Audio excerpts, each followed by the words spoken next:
we will call to order the meeting for the Planning Commission, City of Oregon City, Monday, January 22nd, 2024. Ms. Hamilton, can you call the roll, please? Yes. Commissioner Bob LaSalle. Here. Commissioner Dirk Schlagenhofer. Here. Commissioner Carla Laws. Here. Commissioner Daphne West. Here. Vice Chair Paul Espy. Here. And Chair Greg Stahl. Here. All right, we will move on to the first item, ceremonies, oath of office for new planning commissioner, Mayor McGriff.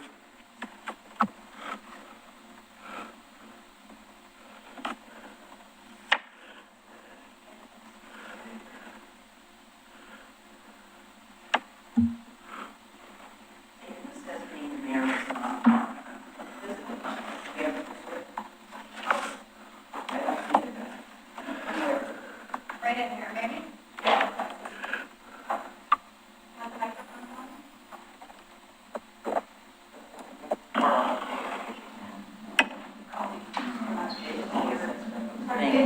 Very efficient.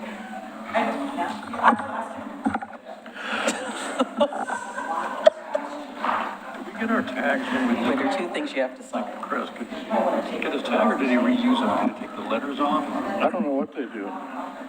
You're gonna go, you're gonna finish my last name. You're gonna be up there. They could. Yeah, you're gonna,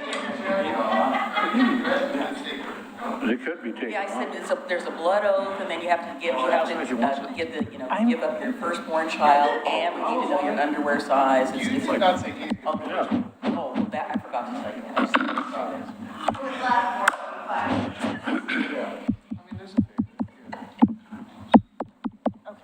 These are both working, so.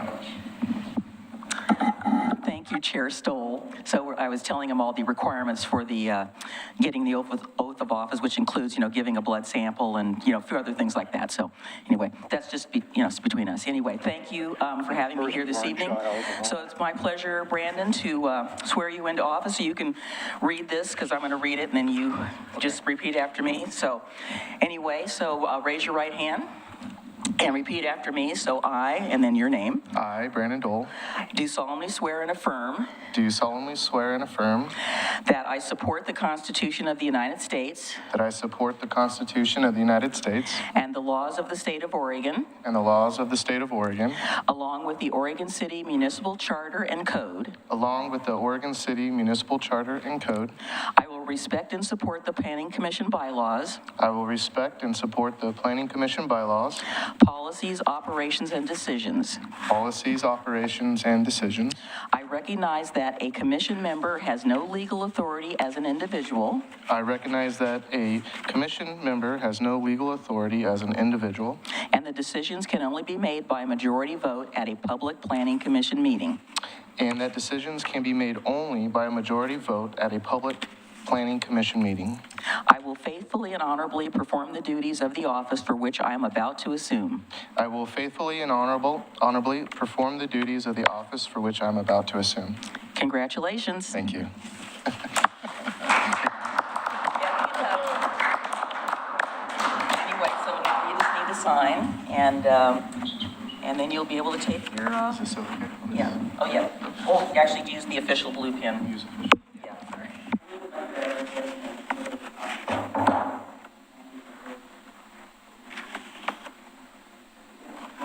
So you want to do this?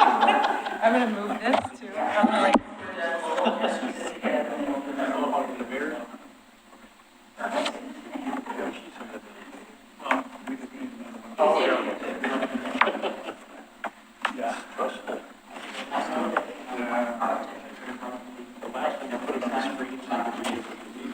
Oh, wow. Yeah, we didn't have anything. You remember the sentences?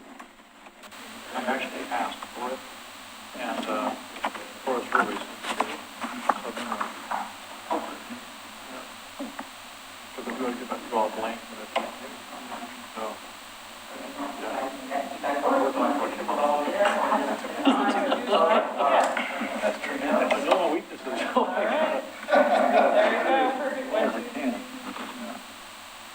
Okay, I think, perfect.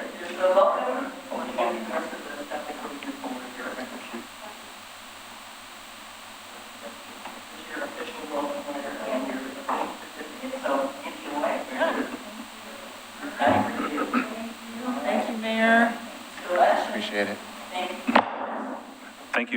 for coming. And, yeah, Commissioner Dole, take your seat. Yeah, actually, there's a door down that side, you can go there, so you can put that, just push it, and you have your seat, you'll get your name plate at some point in time.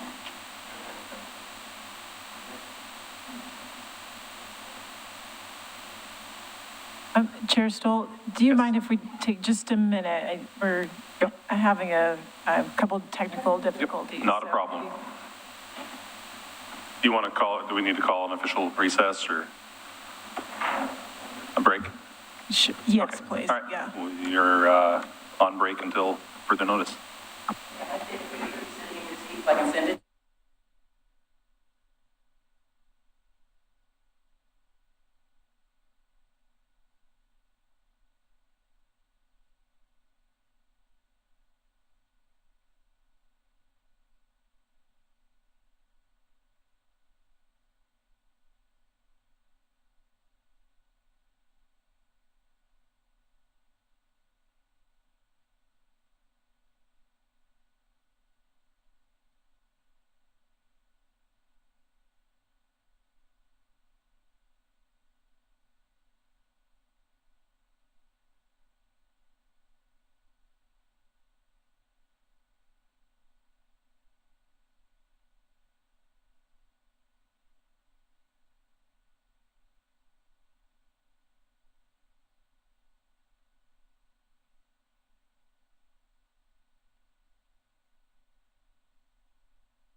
Chair Stoll.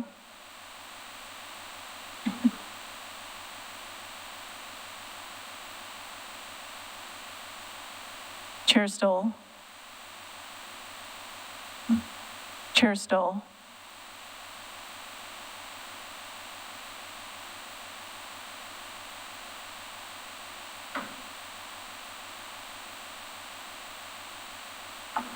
Okay, we'll call the meeting back to order. We've got our technical problems worked out.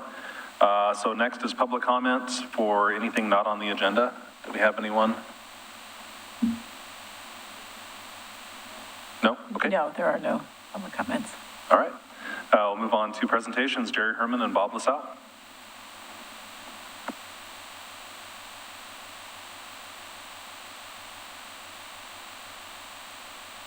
Oh, Carrie.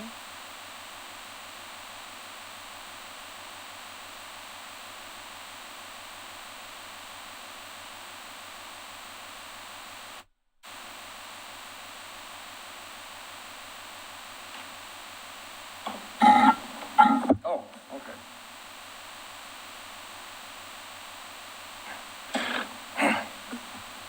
Thank you, planning commissioners. Can you hear me okay? Like, yes or no? Okay, my name's Jerry Herman, and of course, your Commissioner Bob LaSalle. He and I worked on this project together, and back in December, we presented it to your planning staff with your Director Aquila's blessing. The thing we're going to talk about tonight, I think interested them too, and Aquila asked us to maybe do it again for your group. My attitude about all this is that the legacy of land use planning in Oregon is really the efforts of Tom McCall and other governors that worked with him after his death.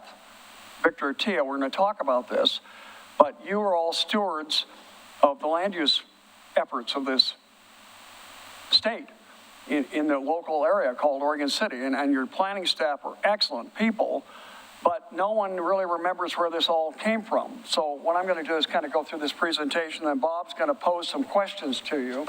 But first of all, this is the guy, Tom McCall, governor from 1967 through 1975. This material is in your packet. I think you'll probably all got it. But Tom McCall first started out as Secretary of State, but before that, he was a journalist, and he was in Oregon, then Moscow, Idaho, doing sports reporting, things like that, came back in the Oregonian and also the Journal, which were both newspapers at that time, always wanted his input. Then he became a KGW broadcast host and an analyst for news. Tom McCall really made a difference, but the people that he put with him are the reason that land use planning really succeeded in our state, and I want to share that with you. In your packet are some people, the same ones I'm going to talk about here. I memorized the position where they are on this chart. So the first one I want to talk about is Stafford Hansel. The governor said, Senator Stafford Hansel, we have to have an agriculture person that really cares about farming on this group to look at land use practices, because it seems like our land is being gobbled up for developments, or we're not sure what we're doing. Stafford Hansel fulfilled that role. Then he brought in L.B. Day. This one I just love. He's the Jimmy Hoffa of Oregon, okay? He was a Teamster boss that worked on the docks and with organizing all the unions from Long Beach all the way up to Seattle. And the governor said, I need a tough guy to go into the mills and industrial sites and the cities and among the communities to let them know I'm serious about this. The governor, when he first established some things, he wanted to establish the Environmental Quality Commission, and he served as a director. But then after he was done, after a year or two, he got L.B. Day involved, and he served as the first director to DEQ.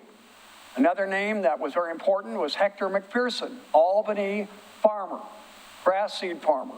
And the governor felt, he'd heard from Hector McPherson that they're gobbling up land every place. They're putting in developments on great farmland.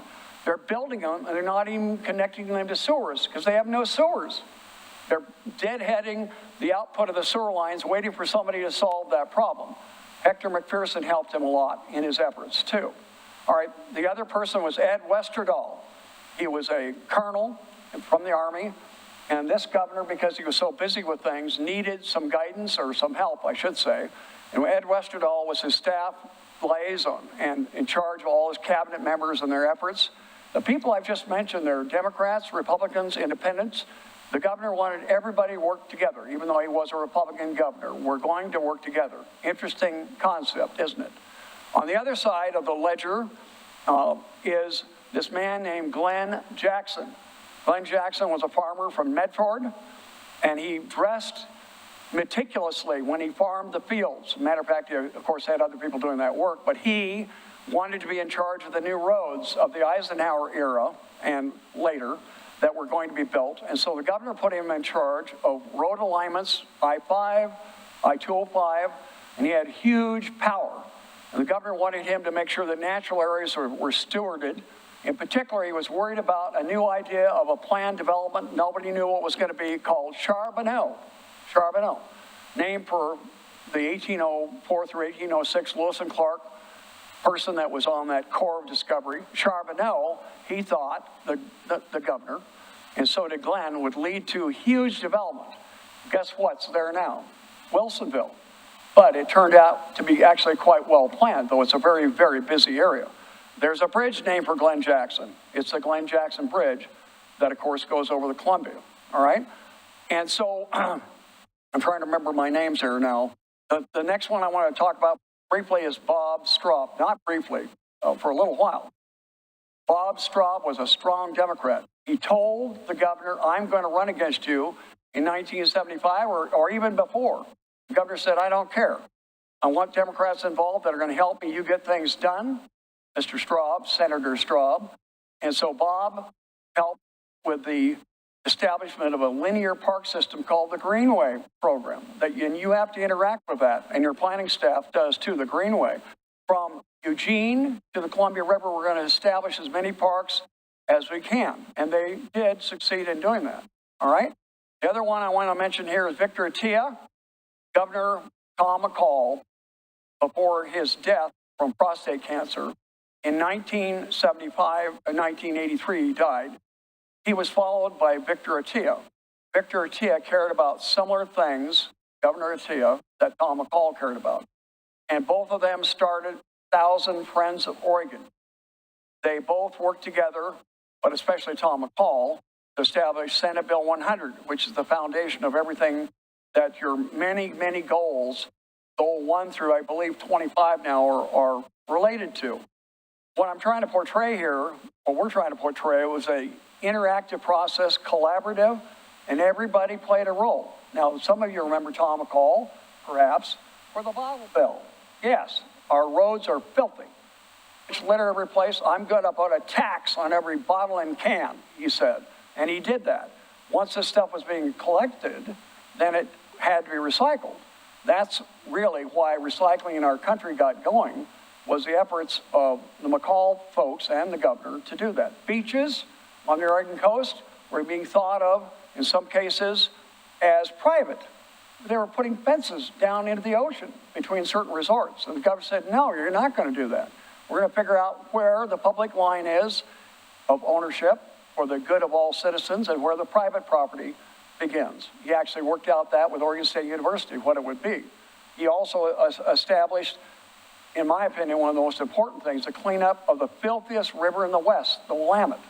If you were a salmon entering the Willamette River in the 1960s, your chance of making it to Willamette Falls, our area, where there was adequate water aeration going over the falls, you could breathe, was very bad. They were suffocating in downtown Portland. Carp were dying in downtown Portland. That's how bad it was. So those are just a few of the things. I only mentioned a few of the things that he did. Now, the other thing I want to share with you, I think we want to share with you, is some of the things that you wouldn't think he cared about. I love this one. There was a little girl,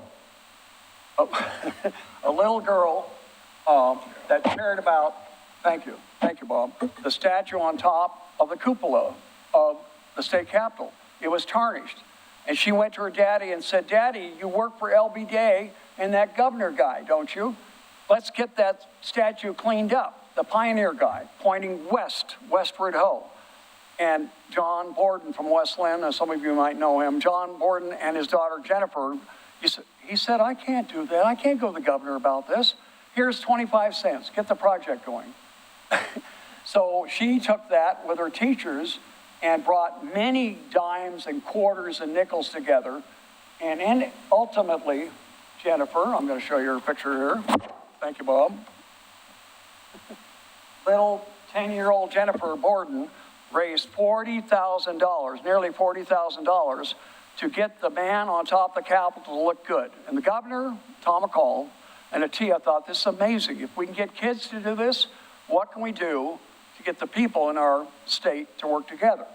The check is right here.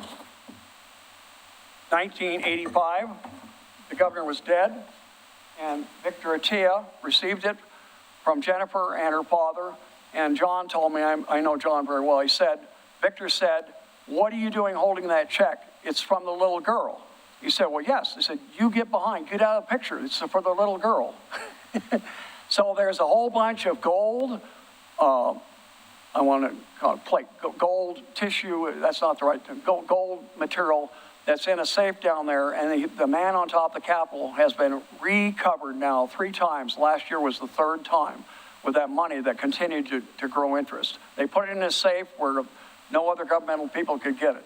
So the reason we want to share a little bit of this with you was we felt that the McCall era made difference. It wasn't just Tom McCall. It was everyone working together with that governor who had a vision.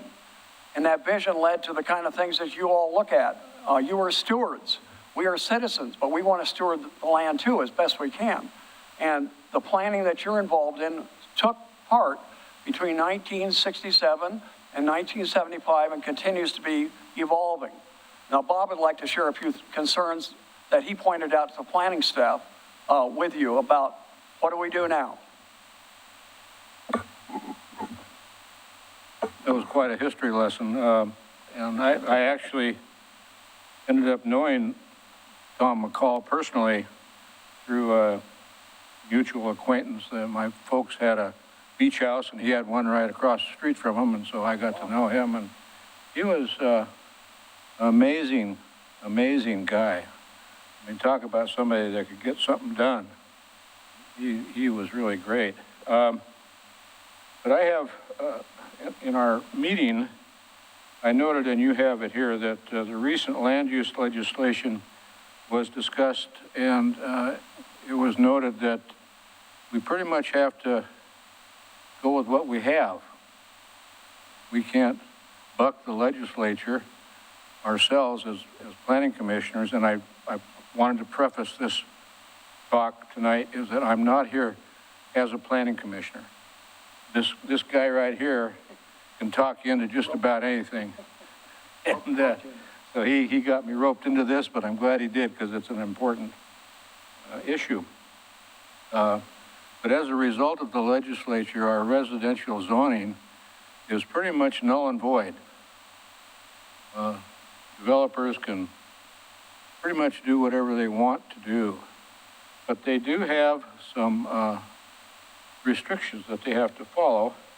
I'll get to that in a minute, but the entry-level homes we decided are now represented by multifamily dwellings. I think we're all concerned about the young people. You know, they can't save enough money to be able to get into a home. But the new multifamily dwellings, that's now what we should probably consider as entry-level housing. It helps them get a start. Also, we discussed variable SDCs, and I'm not sure how we go about that. Would that go through the Planning Commission, initiated by the Planning Commission, or would that be initiated by the City Commission? That's an issue that would have to come from the City Commission, but that may be something that you want to discuss later on the agenda when you're talking about your work plan, if that's something you'd like to discuss as a Planning Commission. Yeah, okay, so it's something to think about to help reduce the cost of housing. I've spoken many times about these builders no longer know how to make a entry-level home. You know, there's other things other than granite countertops and Italian-style hinges and so on and so forth. So maybe they need to learn what they started with years ago. Let's see here.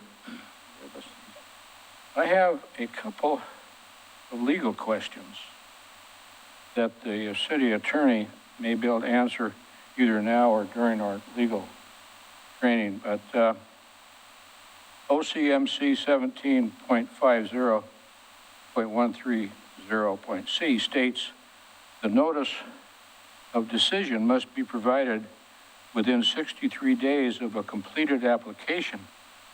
Does this eliminate the 120-day rule?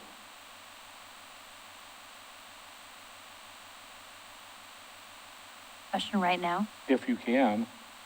Let me look at the code Yeah, okay. before, and then I will. Okay, good.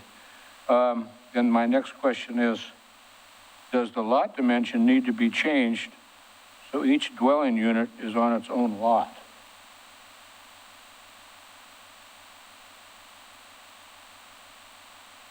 The lot dimension when you're partitioning land?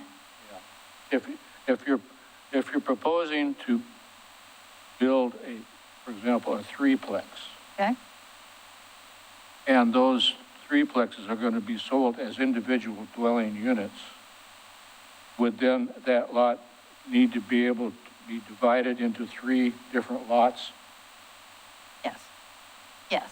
And I believe that if the code does not already provide as much, state law provides for those partitions. So you would build a triplex and then eventually partition that 1 lot into 3 lots.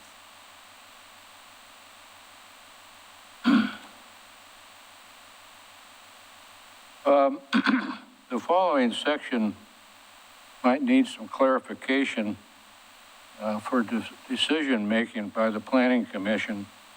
In Chapter 16.24.040.g, it states, quote, "The land division will result in development that either," and these are the things I think that we'll have to consider as planning commissioners.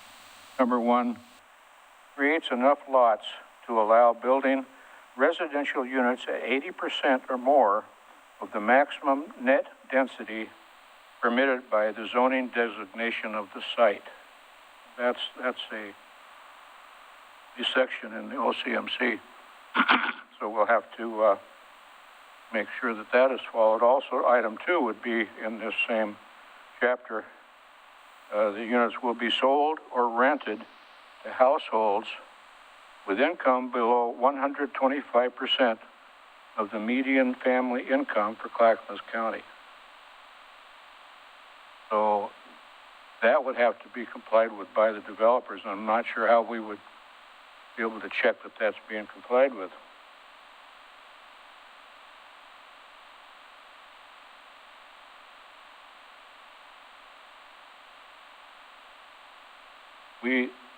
We also discussed that we could check with other jurisdictions and see what they're doing in regard to this land use development issues in relation to the new legislation.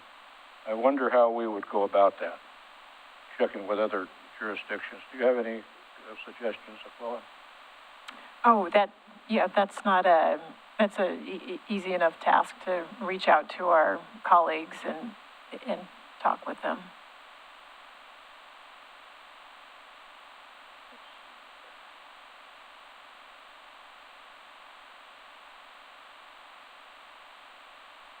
I wanted to bring it to your attention that there's a Oregon Planning Commission handbook, and if any of you have not read it, you should do so, because it's got a huge amount of information that we as planning commissioners should really pay attention to. One of them would be on page 11. It states, pay special attention to long-range consequences of present action. And on page 26, it states, our primary obligation is to serve the public interest. But the main thing tonight, I think we wanted to get across, is what can we do to help make Oregon City a more comfortable place to live and make it available for younger people to get into housing. And anything that we can do to make sure that developers follow the rules was something that we should consider. And I quoted some of the things that they must comply with. So I think that's. So we provided a handout for you to take a look at that kind of summarizes the McCall era. It is not just Tom McCall. It's all the people he brought together that give us the legacy, especially a clean river. Amazingly clean river for what drains 90% of everything coming down the valley, comes down, well, 100% comes down the Willamette River Basin. So we hope you might look at that. You're doing some goal planning tonight. It'd be nice if you could consider, and we're willing to help, tie in a statement or two about following on the legacy, which we are, of the efforts done back in the 1960s and 70s, because that put everything in place. The other thing, I think, I haven't talked to Bob about this, but I talked to my friends that do all sorts of commercial river trips, is we'd like to invite your commission sometime this spring or early summer on a river exploration tour that would probably leave from John Storm Park to go up the falls and downriver towards Lake Oswego and back, because we are a river city. And it'd be neat to see the lay of the land, which you don't see typically unless you're on the river. So if you have an interest in that, I'll work with your staff, Aquila and staff, to bring that together, because that amazes people how things are when you're really in a different perspective. Thank you for letting us speak to you tonight. Sounds like fun. Okay. Thank you both for that presentation. I want to add, there's a amateur documentary filmmaker on YouTube named Peter Dibble, and he did a video that touches on a lot of those topics and that legacy with the Willamette Greenway. So if anyone has extra time, that's a really good video that touches on a lot of this stuff. And we get back to the agenda. Legal training.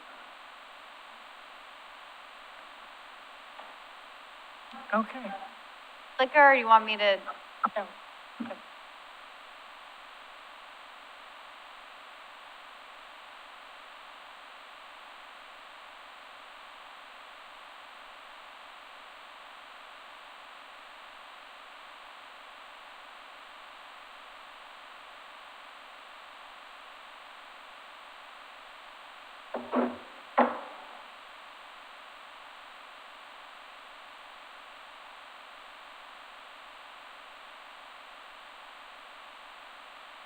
Welcome, Commissioner Dole.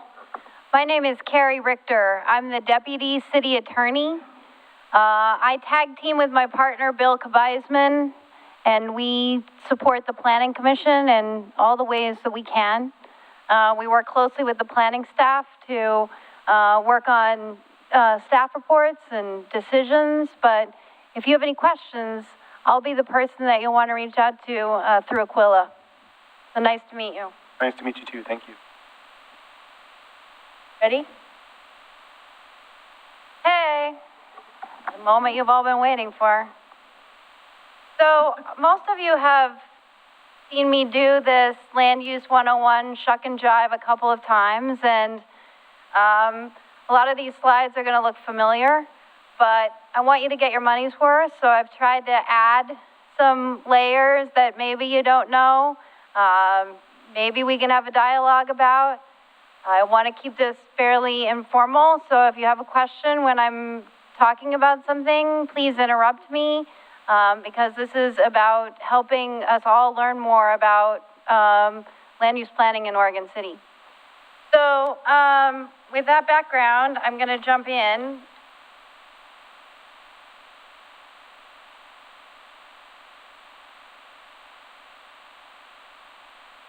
Okay, you all probably know this. The Oregon City operates within a land use planning framework that includes federal regulations and laws and the Constitution, state statutes and state agency adopted regulations, regional standards that are set by Metro, most notably the Urban Growth Management Functional Plan.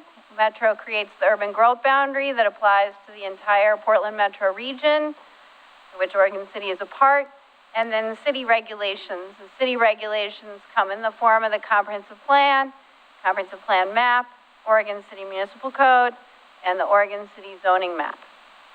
So your job is to apply those standards and to revise those standards with respect to the things that are within Oregon City's power with respect to land use planning. The purpose of the land use system is to manage land uses to achieve a variety of competitive and complementary goals, right? We're trying to enhance livability, we're trying to encourage economic development, we're trying to protect natural and scenic and historic resources, we're trying to be efficient and orderly about uses of land so that we can reduce public improvement costs, right? Because we have to serve those lands with public infrastructure, so we're trying to keep a check on the public cost to development of land. So those are some of the objectives that we're trying to achieve with the land use program. And as Mr. Herman aptly pointed out, all of this started with Senate Bill 100 and Tom McCall, and as a result of that, we have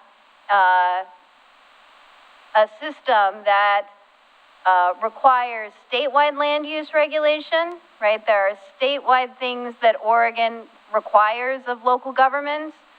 Most notably, you have to have a comprehensive plan. You have to have zoning regulations that implement the comprehensive plan. You have to have procedures for review of land use. And those things, and you have to have land use regulations in a comprehensive plan that further the statewide land use goals. So, and Oregon City has done that. Oregon City has recently adopted a new comprehensive plan last year, and we have zoning code, chapter 17, that implements the comprehensive plan into zoning regulations. So, with that basic framework, the procedures that control land use planning in Oregon City are divided into two types, two buckets. There are times when the Planning Commission makes policy. In other words, declares what the rules will be. This zone will be commercial. This zone will be industrial. In industrial zones, we will allow these uses, right? Those are decisions about what the policy for land use planning should be in Oregon City. And those kinds of decisions are called legislative decisions. We're making policy. You are like the city commission in making recommendations for what the rules should be. That's one type of decision-making that happens in your job as a planning commissioner. The other type is quasi-judicial reviews. And the emphasis there is on judicial, right? You are sitting as a judge. Your job is to hear the evidence as it is presented to you, weigh that evidence to decide if it satisfies the approval criteria that are already written in the code, and decide if they're satisfied. If they're satisfied, you must approve the application. If they are not satisfied, you have to decide if you are going to deny the application or if you're going to require conditions of approval that can achieve compliance with the applicable criteria. So these are the two types of decisions. When you're making a legislative decision, there are not as many procedural requirements because it's a political decision, right? I come to you, Chair Stoll, and I say, we really need to change the zone of mixed use downtown to allow this use. And Aquila comes to Chair Stoll and says, no, we really don't need to change it. The idea here is that Chair Stoll hears from the community about what needs to change, and that influences the decision. Those types of decisions don't have to come with the kind of decisional purity and because they're political in nature, right? Whereas quasi-judicial decisions, on the other hand, have to be clearly directed only at the evidence that is submitted in the hearing. So there are procedural requirements that must be satisfied when you're making these types of adjudicative decisions.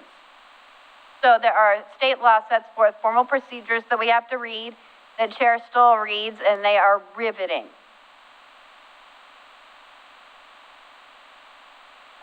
You'll quit if we don't make it exciting. Is it possible to just record that and we can just play it every time, so I have to read it every time? Is that allowed? It would be possible if somebody recorded it. Nice. I had talked one time with Laura Turway, was the planning director for a long time, about doing a airplane. You know, the doors are at the front, emergency exit, you know, there's a flotation device. Like, if somebody could put that together, you know, and we could, you know, market it to all the jurisdictions, think how rich we could be. We'll probably just do an AI voice. I think we should do interpretive dance. That would be it. That would be it. Commissioner LaSalle. Ms. Richter, you have to apologize. Accept the apology of the planning commissioners. We're not used to the sense of humor from an attorney. Sorry, I'll be more serious. Once a year. Once. All right, so, guys, can I go back one slide?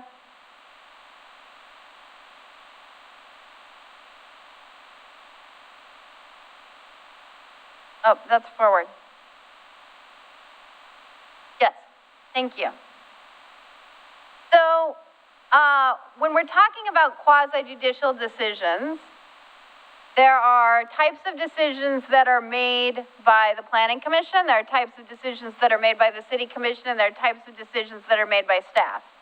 And the decisions that staff can make are the ones that do not require the exercise of discretion, right? Clear and objective. We allow staff to review building permit applications because they can look at the building permit plans and say, yes, the building is set back 10 feet from the street, it meets the 5-foot side setbacks, it is less than 35 feet tall, it has windows that cover, 60% of the frontage. All of those kinds of quantitative standards, we call clear and objective standards, there's no discretion.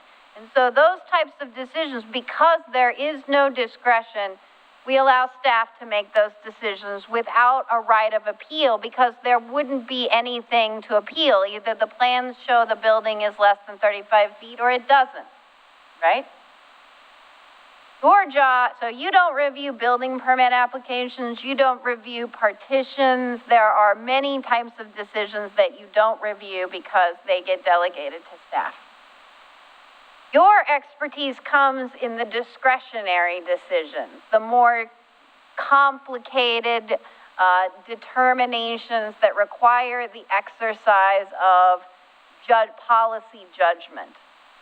And so these types of decisions are called type 3 planning decisions. So type 1 decisions are clear and objective building permit decisions. Type 2 decisions have a little bit more discretion, but they go strictly to staff. And those are things like geologic hazard review, where you've got a steep slope and you've got a geologic hazard expert submitting testimony about the slope, and then the city's expert reviews that and says yes or no. And there is a limited notice that goes out for type 2 reviews, and that limited notice allows people to appeal, but they appeal to the city commission. So those type 2 decisions you'll never see. Type 3 is where the action is for you. Type 3 reviews are conditional use permits,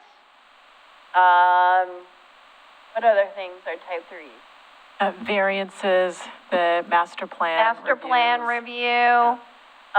So the types of things where you are, the city receives an application for a development, but the development is somehow out of the ordinary and requires you to evaluate it for compliance with the criteria.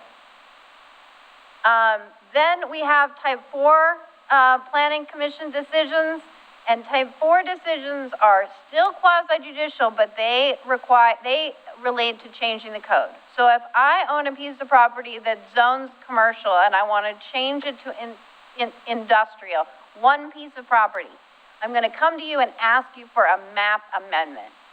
And that will require you to apply the criteria for a code amendment, but it only applies to one property, so it is quasi-judicial instead of legislative. You're not making policy, you are applying your previously established criteria for zone changes to one piece of property. It's a little dicey when you have 10 pieces of property. And we have to make a judgment call, and usually the judgment call we make is we're going to go quasi-judicial because that provides greater degree of procedural protection. Can't provide too much procedure, right? You can provide too little, but you can't provide too much.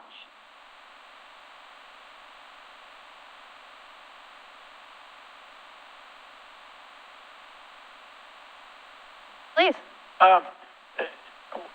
I'm always a little confused about the triggers on like apartment complexes. When does it become a type 3 to when is it a type 2? Like if there's a master plan and the master plan gets approved, can the building permits be a type 2?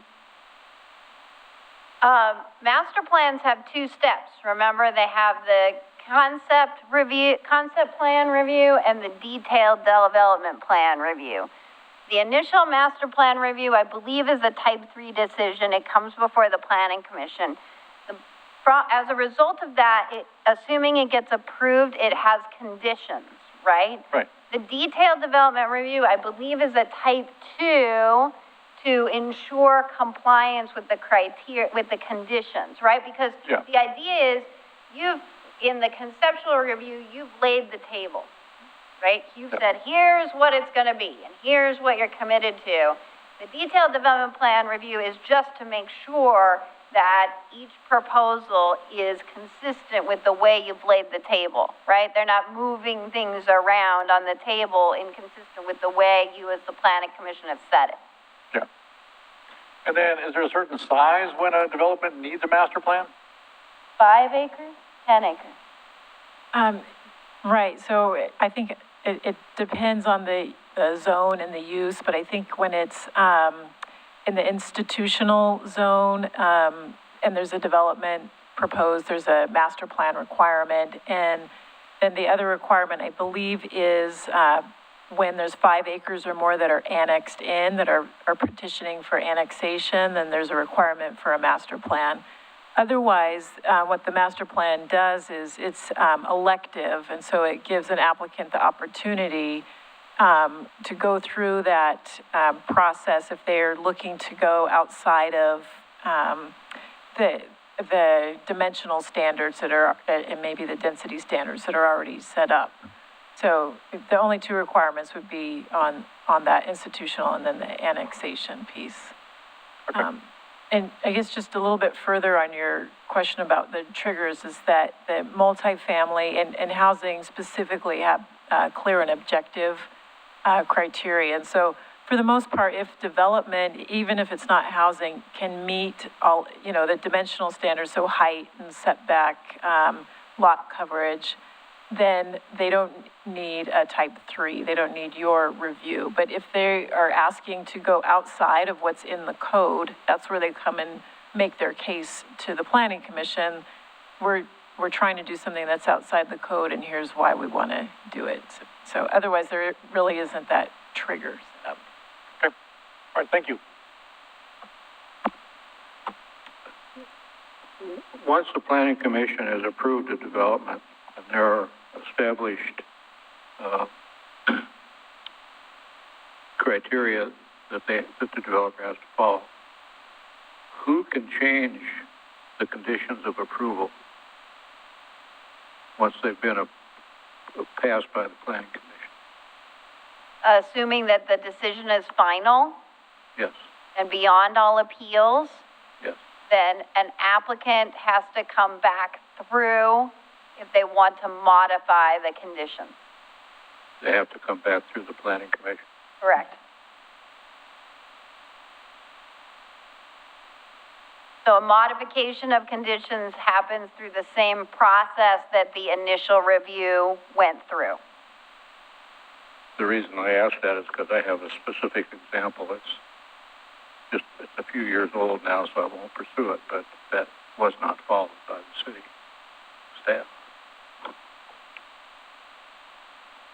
Okay, so the type 3 decision procedures, which most of you already know, the reason we require them is so that there's predictability and uniformity in decision making. And it's state law that tells us this. It's not that Oregon City picked these procedures. These procedures are largely set in state law. We have a pre-application meeting with the city staff, and a neighborhood meeting is required in order to initiate an application in Oregon City. That actually is a local rule. State law doesn't mandate that. But it's a really good idea because it gives an applicant an idea of what they're getting into. And it makes the decision predictable. And so that's the first thing. The application gets filed. The city has 30 days after an application is filed to deem it complete, which means the city staff reviews the application and checks the boxes if the materials are there. Not whether or not they meet the criteria, but whether they exist. So there's an application form you have to sign. You have to submit a fee. You have to submit a traffic study if that's part of this. And the staff looks at it and says, yep, you got a traffic study. Whether or not, what the substance of the traffic study is not part of the completeness review. It is just a matter of checking the boxes to say, yes, you have submitted all of the items that the code says you should submit. What happens then is the city staff sends a letter to the applicant and says, your application is deemed incomplete, you are missing these items. And then the applicant has a choice. They can either submit those items or they can tell city staff, I'm not going to submit them. Go process my application. And if the applicant submits new information and that satisfies the boxes, then city staff sends out a letter saying, your application is hereby deemed complete. Deemed complete is a term of art that starts the 120-day clock for when the city has to issue a decision. So if I'm the applicant and I tell the city to go pound sand, I'm not going to produce these items that the city has asked for. That is essentially the completeness determination for when the city has to start processing the application. And that is a firm deadline. The city doesn't have any flexibility to extend it unless an applicant is willing to extend. The state law provides that the city has to provide mailed and posted notice of hearings, including the identification of the applicable approval criteria. The notice rules are set by state law and local code. The state law requires that the city issue a staff report that's available 7 days in advance of the hearing, and that the hearing must include legal disclosures, including instructions on the submittal of evidence into the record. The testimony must be directed to the criteria, the obligation to raise it or have the issue be deemed waived, the obligation to raise any constitutional issues that a party may have. If they don't raise those constitutional arguments before the planning commission, then they can't sue the city on those constitutional arguments later. And the right to an impartial tribunal. You have a right to a continuance, and there's a right of rebuttal. The record closes after everyone's had their opportunity to present their case, and then there's deliberation by the Planning Commission and a decision. Planning Commission decisions carry with them a right to appeal with the City Commission, and the review by the City Commission is on the record, meaning that there's no more evidence that can be submitted. So the one chance that participants have to submit evidence is to you. That's part of the reason why we have to give these disclosures, so that all parties know the rules.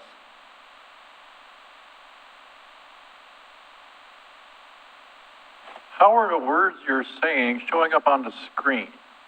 And now my words. I think the closed captioning was turned on. Maybe, We have that technology. maybe inadvertently, but it helps with the acoustics in the room and folks who are hard of hearing, so. I didn't know we had that. Is that new? I think it's through Zoom. Zoom offers that. That was an easy one. I have no idea. All right, so I mentioned the 120-day rule. I wanted to dive in a little bit about the 120-day rule requirements. In addition to making a decision within 120 days, the city has an obligation to apply the code in the form that it is when the application is deemed complete. That's called the fixed goalpost rule. That's what precludes the city from rushing out and changing the code to prevent an application after it's been filed, right? So we have to apply the standards and criteria that are in place when the application is deemed complete. So, for example, if an application is deemed complete in 2018, and the matter comes to you and goes to the City Commission and goes to LUBA and comes back and goes to LUBA and comes back, it's always going to be the 2018 code that applies, which is a pain in the neck for the lawyers because they got to keep track of that dang 2018 code. You know, you got to find it on your shelf every dang time. But that's how the fixed goalpost rule works. So, city has 120 days to make its final decision. And final decision means, in Oregon City, it means mailed to the applicant. It is the notice of the decision, not the day the City Commission bangs the gavel and takes a vote. Not the day that you all bang the gavel and take the vote.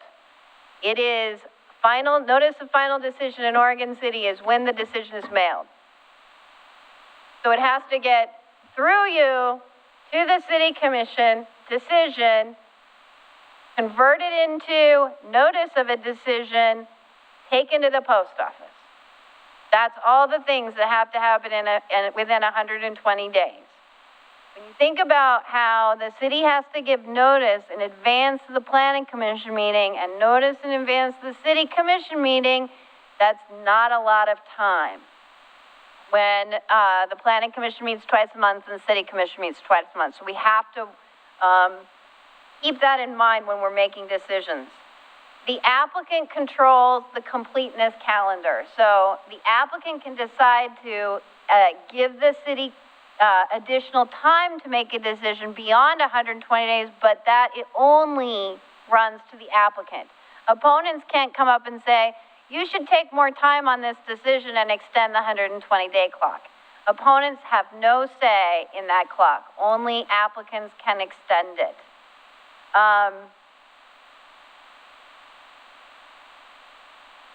The other thing I need to say about that relates to the 120-day clock is, and I know you all know this, is that at the initial evidentiary hearing, which is the first hearing on an application before you, any person can ask for a continuance, and when that continuance is requested, the Planning Commission has an obligation to grant the request. Only at the initial hearing. At the second hearing, the third hearing, there is no right to a continuance. only at the initial one. Chair Stoll. Does that right to a continuance apply to an individual planning commissioner? Could an individual planning commissioner ask for a continuance? And we would have to grant it? No. Okay. You wouldn't have to grant it, but you could have a discussion about whether or not it would move the commission on a consensus basis to continue it. But I mean, an individual planning commissioner wouldn't have the same, say, power as the applicant or an opponent to ask for it and have it granted? They're not a participant Oh, okay. in the proceeding. Gotcha. I mean, I understand you are participants, but you are participants as a body. Right. You are not individuals. So if a planning commissioner felt strongly about wanting a continuance, they would need to step away from their decision as a planning commissioner, come over here, and not participate at all, and in which case they could participate as an individual and make a request for a continuance. Thank you. But that person would never be back allowed to make a decision. You're either a planning commissioner or you are a interested person. You can't be both. Commissioner LaSalle. For all practical purposes, how often does an applicant refuse to have a hearing continued? Does that happen very often? You mean refuse an extension of the 120-day clock? Yes. Does it happen often? It happens when an applicant wants to push the city to make a decision, right? They will say no if they want to push a decision. So, for example, if they don't think you're going to vote in their favor, why would they give you an extension, right? They wouldn't. They would just say, make a decision, we'll take it to the city commission, right? We're through with you all, right? There's a lot of politics that would go into why an applicant would or wouldn't extend, right? They would extend if you are having a good relationship and people are making progress and they believe they're going to get a favorable decision, then they would extend, right? But there may be things that we don't even know about that may be influencing them, like interest rates, their arrangement with the seller. There could be lots of reasons why they would or wouldn't. So I can't say that it often happens or doesn't happen. Do you have a perception on that, Commissioner Espy? You're right. That's generally how it is. If they don't think that the planning commission is going to go their way, they will go to another body where they might be able to get a decision that they want. That's what I have seen. The other thing is maybe some of the, if you have a three-step process, if you have a ministerial or type 2 process that gets appealed, does it go to the planning commission or does it go to straight to city council? Go straight to city commission. Right. Oh, yeah, good. Straight Okay, to city 'cause- commission. Yeah, because if you have if you had a three-step process, then you'd run out of days to process that. And I've got a couple of city clients that do that, and it's a pain Oh, it's in terrible. the rear. We did it in our jurisdiction, and it was It takes awful. forever. Yeah. Go to historic review board, then go to planning commission, then go to city council. There's just not enough days. Not enough days to do it.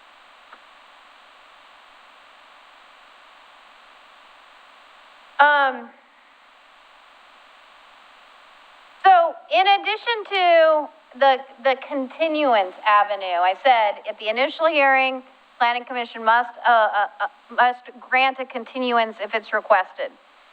The city also has another option other than a continuance, which is an open record period, which essentially provides an opportunity for folks to participate after the initial hearing without actually having a second hearing. So the way it works is this.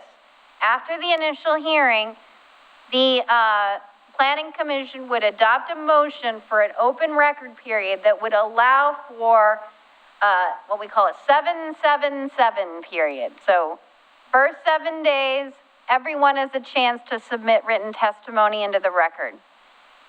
Second 7 days, folks have an opportunity to provide written responses to the material submitted during the first 7 days.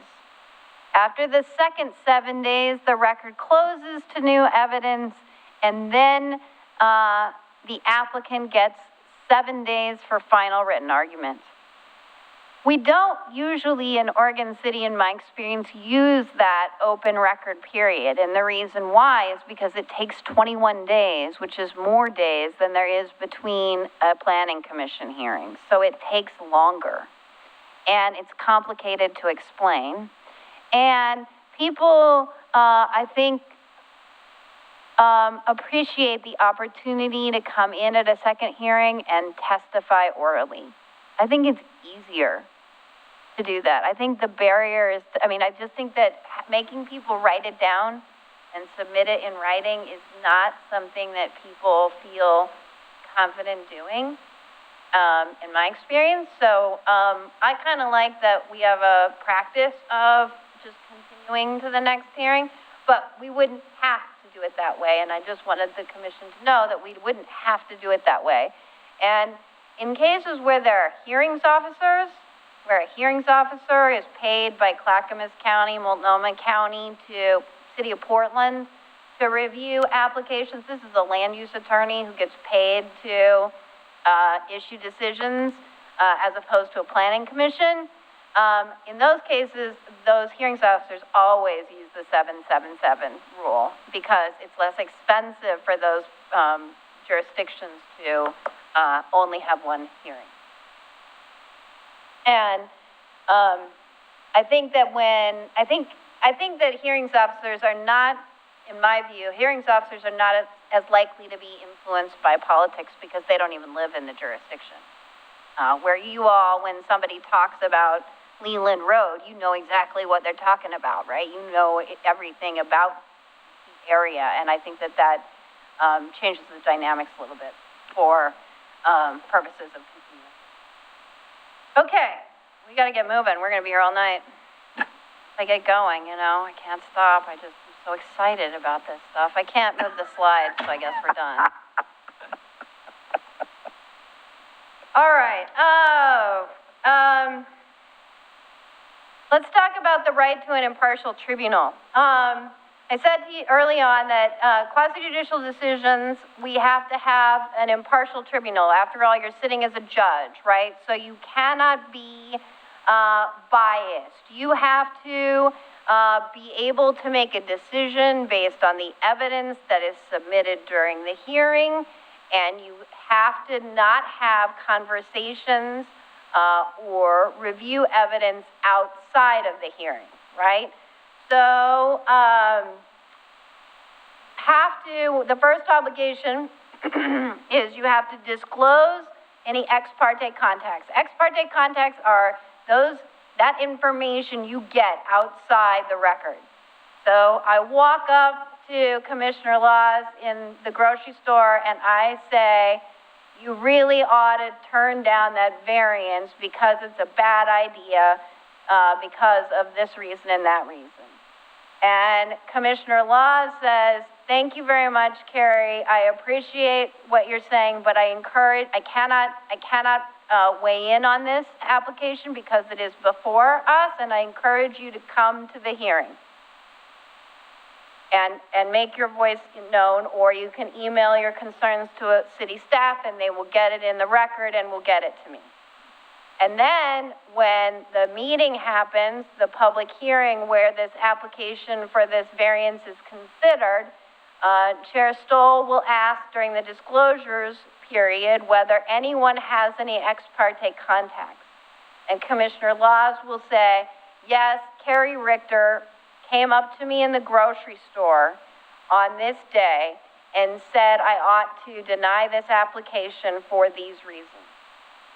And that way, by disclosing the substance of the ex parte contact, it's not just to say, Carrie Richter came up to me in the grocery store. It's the substance. She wanted me to deny the application. Or I was at a neighborhood meeting where this topic was discussed, and the applicant tried to encourage the neighborhood association to vote in favor of this application.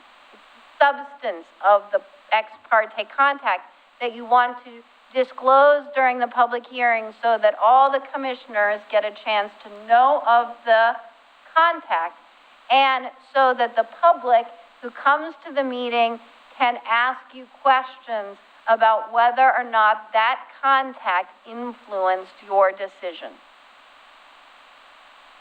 And if it influenced your decision and made it impossible for you to weigh the rest of the evidence that was submitted during the hearing, then you need to step down because you are biased. But just because I came up to Commissioner Laws at the grocery store does not mean that she has to step away if she can make a decision based on the evidence submitted at the hearing, right? The disclosure cures the contact. Just have to disclose it. And it's important to remember that it's not just Carrie Richter coming up to you in the grocery store, but it is Facebook posts you read, newspaper articles that you see, blog posts, listservs, a constituent might email you. Site visit. A site visit is an ex parte contact, so one of the things that we include in the disclosures is whether you made a site visit. You're encouraged to make a site visit. That's great. But if you make a site visit and you take away something that is not in the record, you need to disclose what that takeaway is. I went and did a site visit and I realized this property is a whole lot steeper than it looks in these plans. I went and did a site visit and the traffic was, seemed very bad between the hour of 5 and 5:30. You have to say what the substance is that you gained from that contact.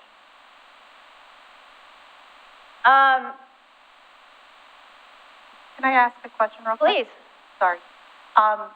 So let's say if obviously a commissioner has conflict, can another commissioner challenge that commissioner to step down from making a decision? So Oregon City does not have provisions in its code that talk about that. West Lynn has very specific provisions about challenging. I think the way, I've never had it happen for the Planning Commission.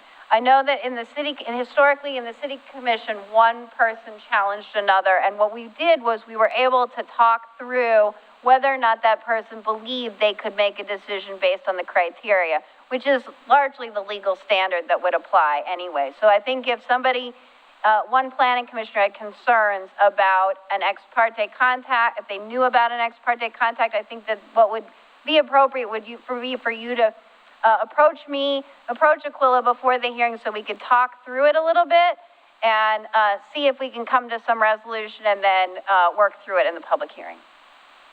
But no, we don't have code like West Lynn, which I can see pros and cons to. But if you didn't know until the disclosure period, we couldn't come to you before the meeting. I understand. So then bring it up. Bring it up. The disclosure period. Bring it up. The question period. Yep.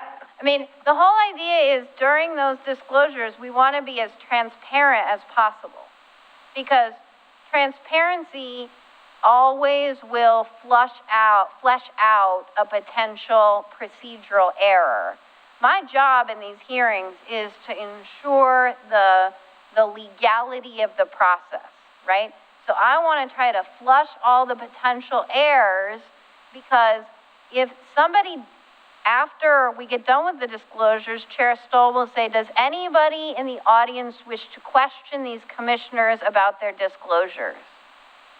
If the room is silent, then all that stuff goes away. A person has to actually object to the participation of a person or to the extent of the disclosures. Somebody has to object in order for that to be a procedural defect that could lead to a remand at LUBA. which is the court that hears these decisions after the city commission gets finished with them. Decision makers in quasi-judicial decisions have to be free of actual bias. Actual bias exists if the decision was the product of positive or negative bias rather than an independent review of the facts and law. And the only point I want to make here is that everybody's got biases. Everybody does. You know, I mean, there are certain applications that, you know, that because we are human, we cannot decide based on the facts because we just think it is right or it is wrong.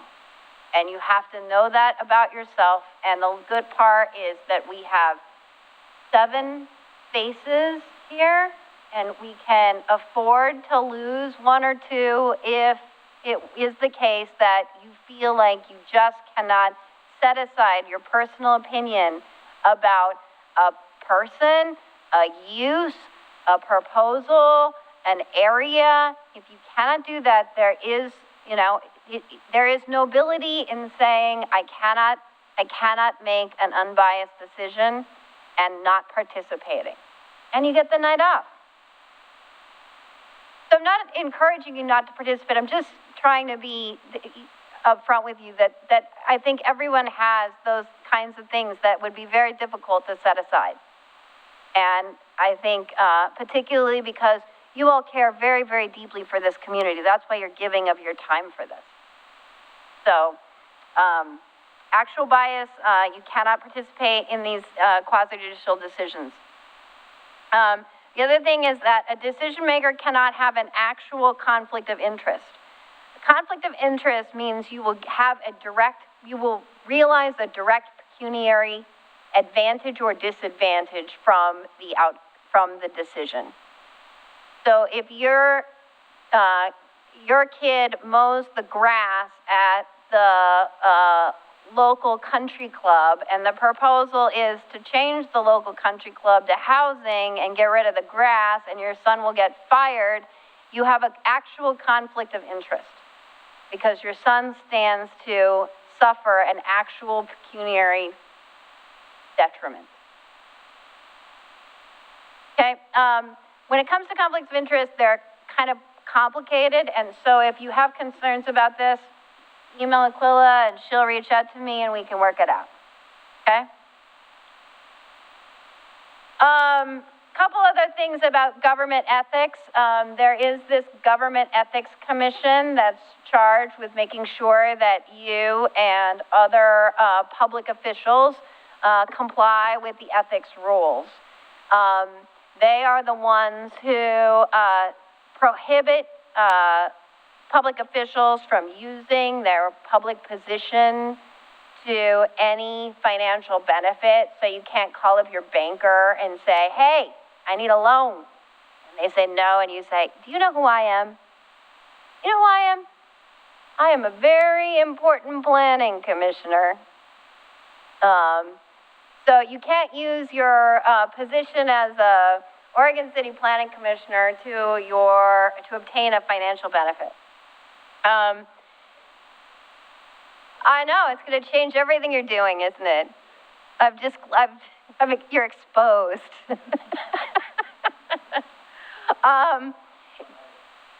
When I was in business, I used to have a lot of salesmen call on me, and I used to tell them all, I can be bribed. Well, that's the second part of, second big ticket item on being a public official. You cannot accept gifts, right?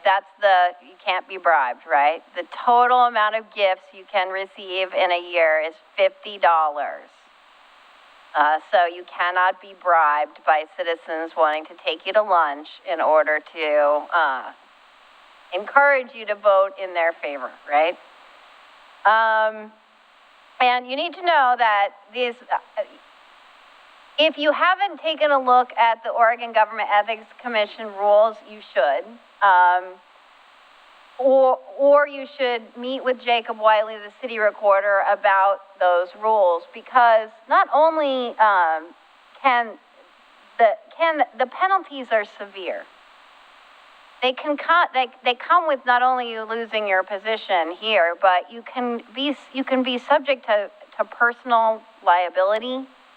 And so they're pretty serious. And if you have any questions about receiving a gift or about your position or about anything having to do with that, reach out to the Government Ethics Commission, and they issue opinions and can tell you what to do. So, I mean, I wouldn't go there first stop. I might go to city staff first, like Jacob Wiley, and he would come to our office and we could talk about it. But it's no joke, and I don't represent any cities that have come into trouble, but I know of cities whose elected officials have gotten into trouble.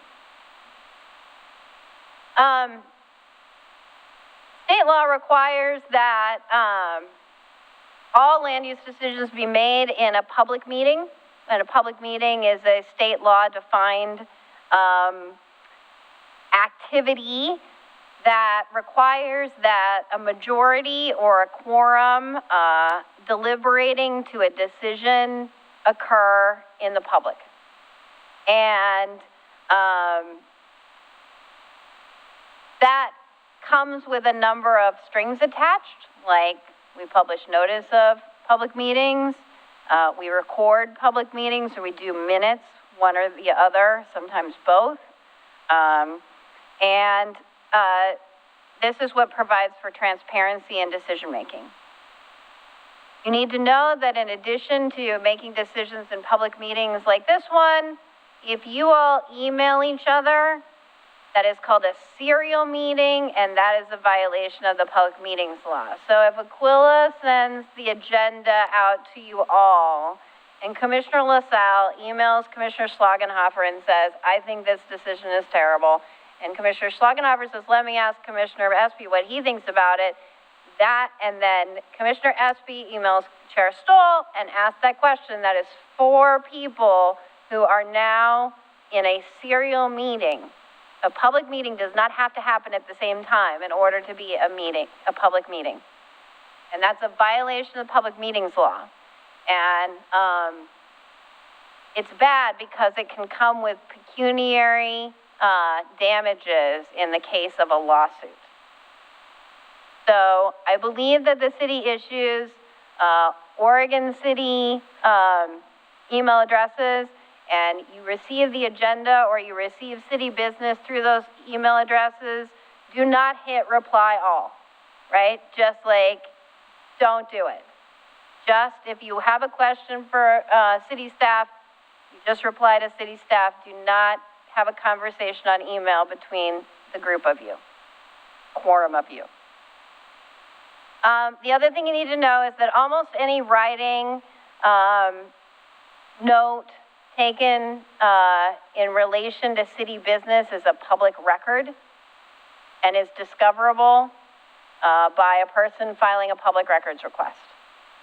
That's why we really encourage you to conduct all city business using your city email so that we can control those emails in the event we get a public records request.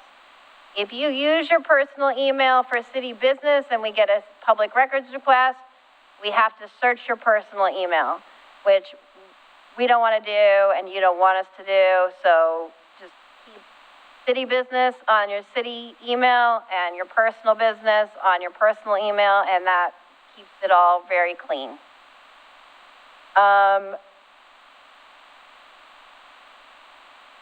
Avoid commenting on instant messaging or chat rooms because the city doesn't have control over the long-term storage of those spaces. And if you're going to comment as an individual, make sure you're very clear that you're commenting as an individual and not as a member of the Planning Commission. You personally cannot represent the opinion of the Planning Commission unless you have asked the Planning Commission and you have a majority vote to take a position.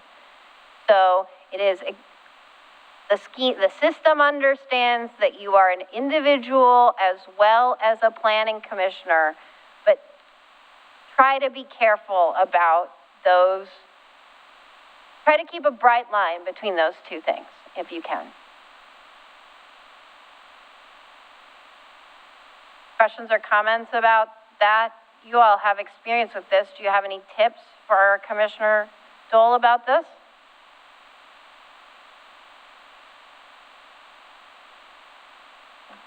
I do have one question. Do it. Just don't.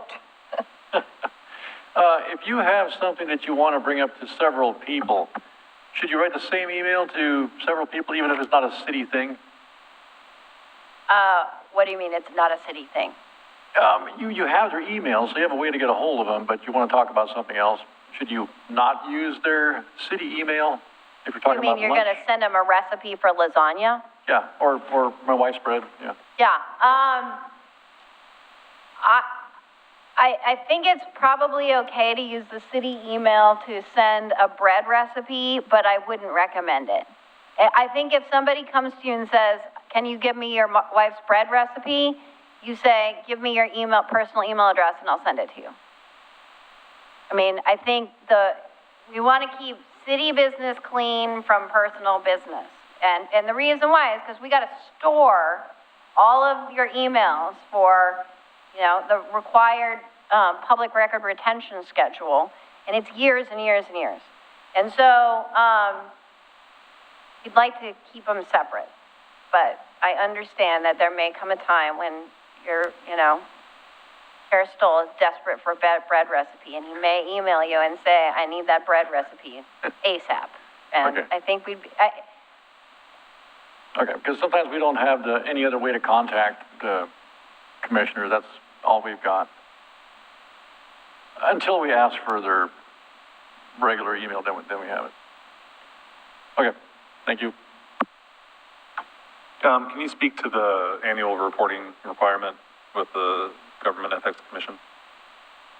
do you have a question about it, or that you have to do it? Just explain it, that it has to be done, and Okay. Is it done at the end of every year, or is it done before? Because my recollection is it's done before. my recollection is the due date is tax day. Say that again? The due date is April 15th every year. Okay. It does seem to come out in the spring, and typically Jacob Wiley will send an email out to everybody that it applies to, and then he'll send another email and another email, and then he'll eventually say, I can't help you anymore. Yeah. Yeah, so there's reminders that the city will send that you need to fill out the required information. And if that information changes mid-year, do we have to go back and refile, or do we just wait for the next year? I think you're supposed to report it Okay. if the information changes in a way that's material to your participation as a public official. Okay. But I think as a practical matter, I think the April deadline is the deadline. Okay. Thank you. The last time that I tried to renew that, the city recorder said he was taking care of it for us. I'd have to check on that. I don't know. I wouldn't think that the city recorder could take care of it for you. I mean, if you filled out the form, they can take care of the filing of it, the mechanics of the filing. But I think you need to fill out the form. Yeah, there's questions that you have to answer yourself on those. Okay, all right. Got something else? Okay, let's say we get an email with the agenda for the next planning commission meeting, and the question comes up, I don't know if we ever get this, but staff asks, let us know if you're not going to be here. You hit reply all and you say, I will be here. Is that a public meeting, or is that okay? It's a public meeting. You still shouldn't do that. Shouldn't do that. You should email Aquila back directly and say, I will be there, I won't be there, but not everyone. Even though we're not discussing anything on the agenda. You are conducting city business Okay, in a forum that the public doesn't know what's happening.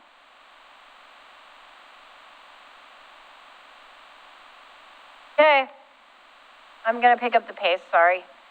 I keep saying that, but really, I'm at slide 11, and I think that's Not that many. Okay. Hearing issues, quickly. The presiding officer has inherent authority to maintain order and decorum. The Planning Commission has bylaws that talk about conduct that we try to follow.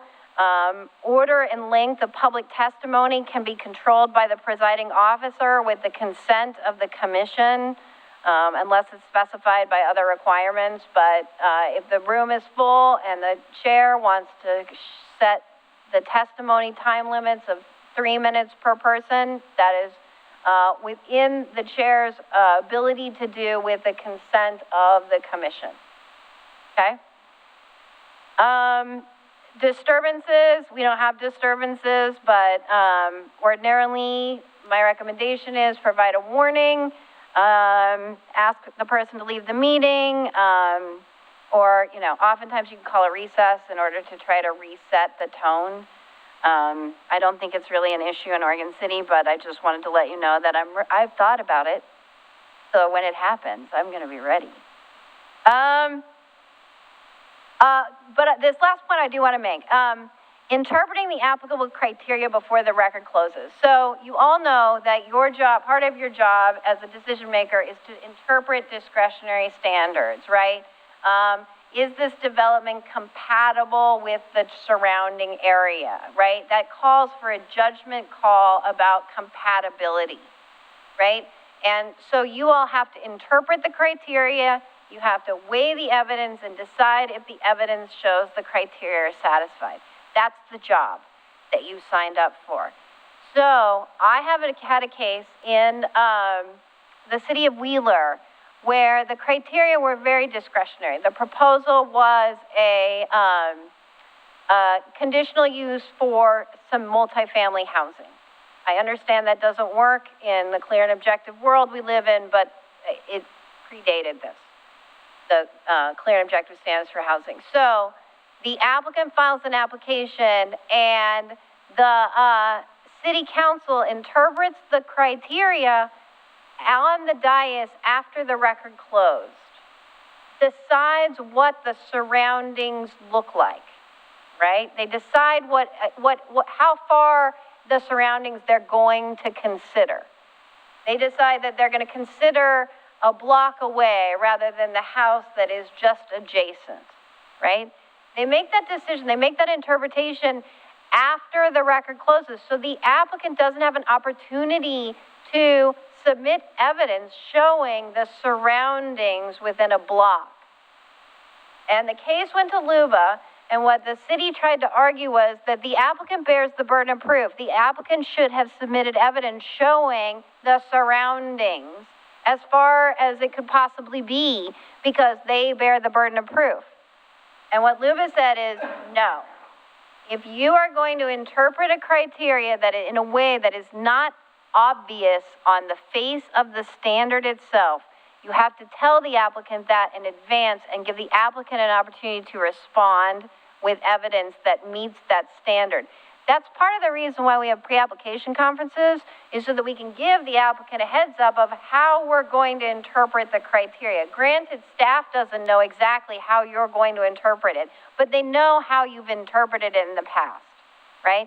And in the past, surroundings has been 3 houses away or a mile away. In the past, that's how the city commission has interpreted the term surroundings. So we can help start to have a dialogue with these applicants about how you're going to interpret the standards. So if I'm an applicant and I come and I only show you the houses that are adjacent, you have an obligation as a planning commission before the record closes to say, you know, I've been thinking about this and I've been looking at the language of the standard against the text and context and the surrounding policy of what we're trying to achieve. And I think surroundings actually means 3 houses away, the block. I think it includes the properties across the street. That often comes up. Are you talking about the properties across the street or not? And that would be the appropriate time for the planning commission to have a discussion while the record is open about what they think this criteria means, so that they can give the applicant an opportunity to submit evidence that responds to that. It hasn't come up in my experience in Oregon City, but I just want you to know that, that we need to keep that in mind with interpretations that might be highly discretionary and require some policy judgment that is not clear on the face of the standard.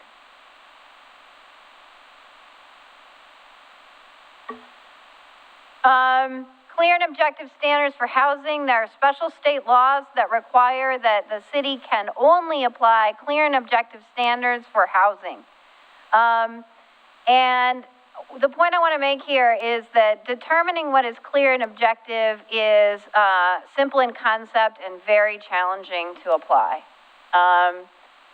Clear and objective are things that are quantifiable, things that are certain, things that do not allow for discretion.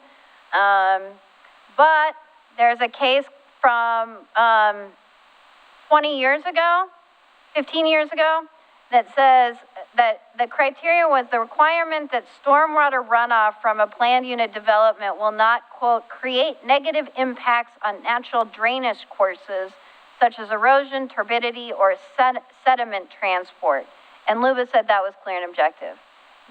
There is no way that standard is clear and objective under the way the LUBA is interpreting clear and objective today. And so what that proves is that the law cannot change, but the times change, and the way the courts view legal standards can change. And so, although there has never been a case that overturned Home Builders Association versus Lane County, or Home Builders Association versus Eugene, that case has never been overturned per se, but all the cases that came after it make it clear that things like negative drainage courses, deciding what a negative drainage, what a negative impact is on a drainage course is way too discretionary to satisfy the clear and objective test. And all the cases that have come after that make it clear that that holding is no longer good law. And that the trend is toward requiring a mathematical standard, in effect, for clear and objective standards. And you may say, why does this matter to us? Because we don't apply clear and objective standards as a planning commission because they go to staff. That would be a good question. But the reason why it matters to you is because you all are influential in drafting code. You all want the code to do things consistent with your priorities for the city. And if those things affect housing, we have to do it in a way that is clear and objective. And when I first started talking about clear and objective, I used to think that there were things that you just could not draft code to be clear and objective. There were just things that were just by their nature discretionary. And it just could not be done. And now I have seen so many people convert things into clear and objective criteria in ways that I never thought could be done. So now I am more on I think it can be done, you just have to think about the right words. So that's my feeling on clear and objective standards. Questions for me about that?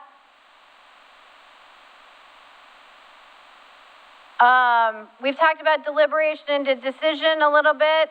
We talked about the applicant has the burden of proof, which means the applicant has to produce the evidence necessary to convince you that the criteria are satisfied. They have to come with the evidence. It's their burden. It is not the obligation of opponents to show you that the criteria are not satisfied, but the opponent's efforts are to poke holes in the evidence, such that you find that there are too many holes to get from this criteria to satisfied, right? That's what the opponent's trying to accomplish. Personal knowledge is not evidence in the record, so if you happen to feel like you've got experience with this type of pavement and you know it's a terrible kind of pavement, you need to say up front as part of your disclosures that I'm a pavement expert and this type of pavement is terrible, right? You have to say what those special personal qualifications would be that might influence your decision, you need to disclose those while the record's open, not during the deliberation. You know, in the deliberation, we can't have somebody say, well, you know, I know from driving through that intersection 47 times a day that the traffic is terrible at this hour. That is not evidence that's in the record, so we can't make decisions based on that unless you disclose it as part of the hearing so that the applicant or the opponents have an opportunity to understand that better or to provide countervailing evidence. Can't deny an application based on facts that aren't in the record, and where there is conflicting evidence, you need to state why one piece of evidence is more reliable than other evidence. The standard of review that LUBA looks at for evidence is whether a reasonable person looking at all the evidence in the record could come to the same conclusion. So the bar is pretty low, but the evidence needs to be there.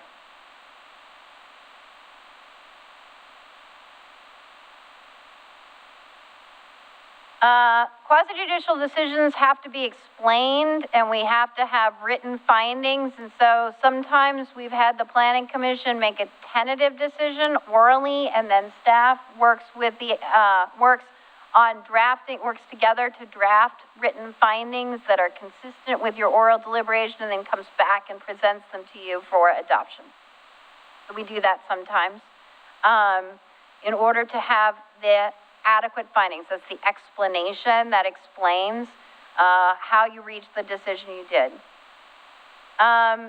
Speculation is not allowed, like, speculation about reduction in property values, speculation about whether the traffic will get worse, all those kinds of things that we think we know, we can't use for the basis for making a decision.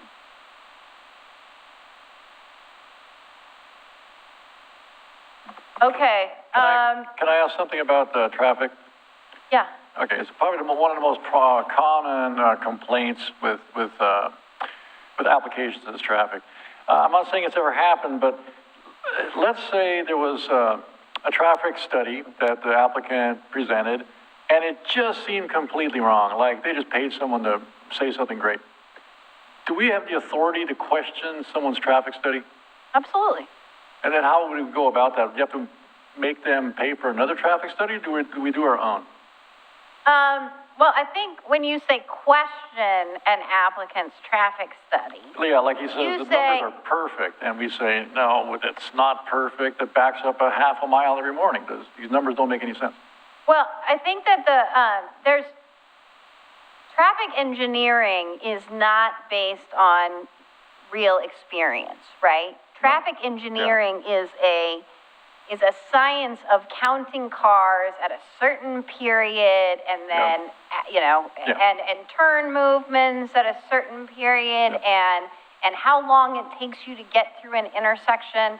It's not based on your experience personally, right? It is an engineering calculation. Okay, what if one of us is an engineer and we dispute the numbers? Do we say, no, in our professional experience, these numbers are wrong? That's what you would say at the hearing. You would say, I have looked at in the back of a traffic study, there are all of the worksheets. Yeah. And I've looked at those and they don't add up. Here, look, this plus this plus this does not add to this number. Could you provide me some greater clarification on how your calculations worked? In my experience, what works best for questioning experts or non-experts is to give them an open-ended question and an opportunity to explain, right? I would like for you to come back before the next hearing and provide me with some additional analysis of how you counted trips, or how you calculated the turn movements, or what hours you counted, or what safety what kinds of evaluation of crashes have you done? Does that make sense?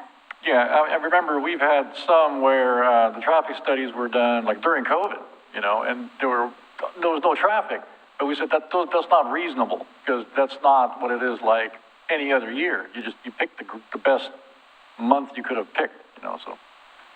Yeah, the way local governments have dealt with the COVID traffic counts are vary, and I suspect we're kind of out of that now because we've got enough of data post-COVID to know things.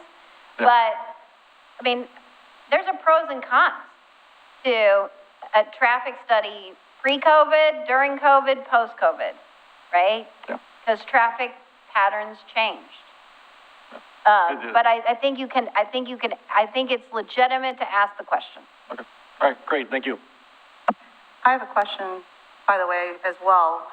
So a lot of times with a land use application, for instance, what if the city, what I get concerned about is you have an application where they have a traffic study, and then you have the city traffic study compare, and they're pretty much similar, the answers. Sometimes for me as, an unbiased person, I'm like, that seems a little bit crazy that completely agree on the same thing. Can you challenge that as well? Just because the fact that our city resources agree completely with the developer's side in terms of a traffic safety report, it just seems like every time that happens. So can you challenge that in some way? Because it's concerning to me that always, because when you look at city resources, that's the taxpayers' resources. So I'm kind of wanting your insight on that. So, like I said, traffic engineering is a science. And it works by a tube count where cars go over it, and they count how many cars go between these hours and where they go. I mean, it's completely, quantifiable, right? And then from those numbers, they know how long the delay is, and then they can decide if that transportation from that project will break an intersection, right? It's not a subjective determination.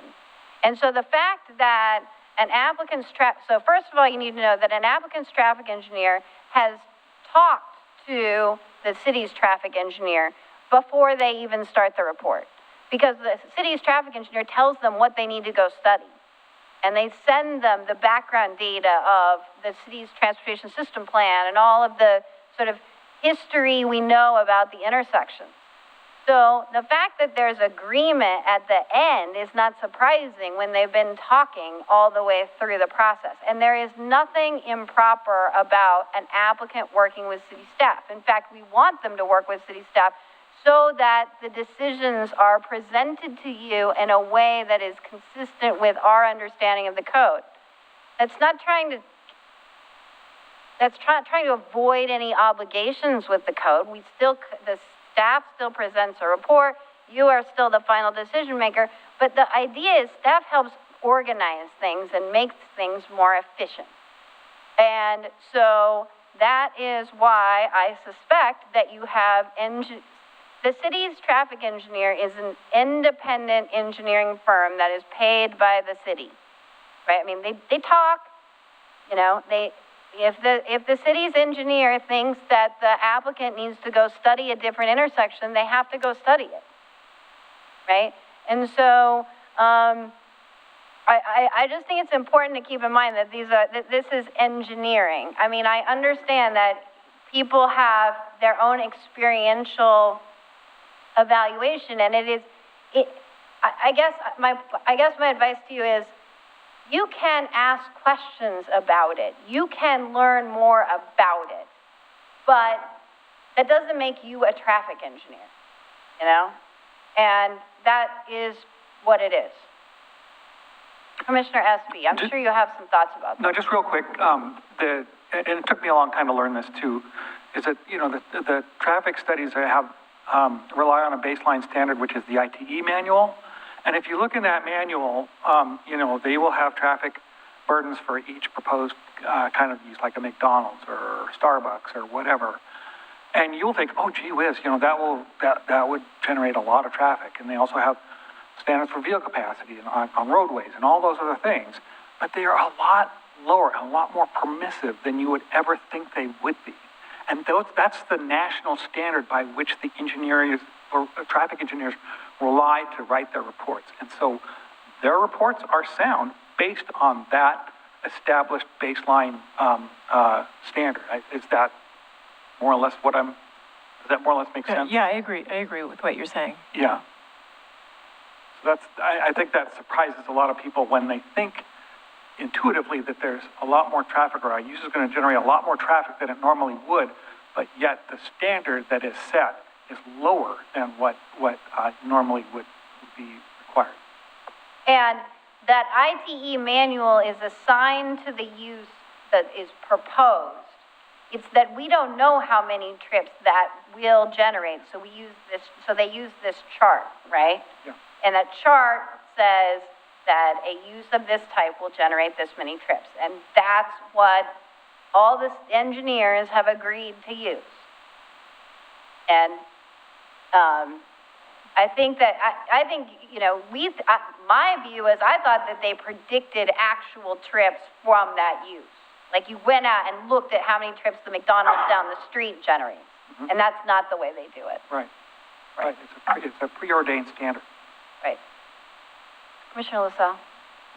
Well, I realize that the traffic studies are a mathematical calculation. However, in my opinion, practical considerations also need to be considered. For example, sight distance. If the sight distance is established at, say, 300 feet over the crest of a hill, and the speed limit is 35 miles an hour, then the sight distance is calculated at 35 miles an hour. In all practical purposes, for that particular stretch of road, the average speed is 40 miles an hour or 45 miles an hour. Then that would skew the traffic report. I think that in that case, your question to the applicant's traffic engineer would be, in my experience, people travel on this road at 50 miles an hour. So could you take a look at the sight distance at 50 miles an hour? I mean, sight distance and stopping distance are another one of those very easily calculable things that they can do.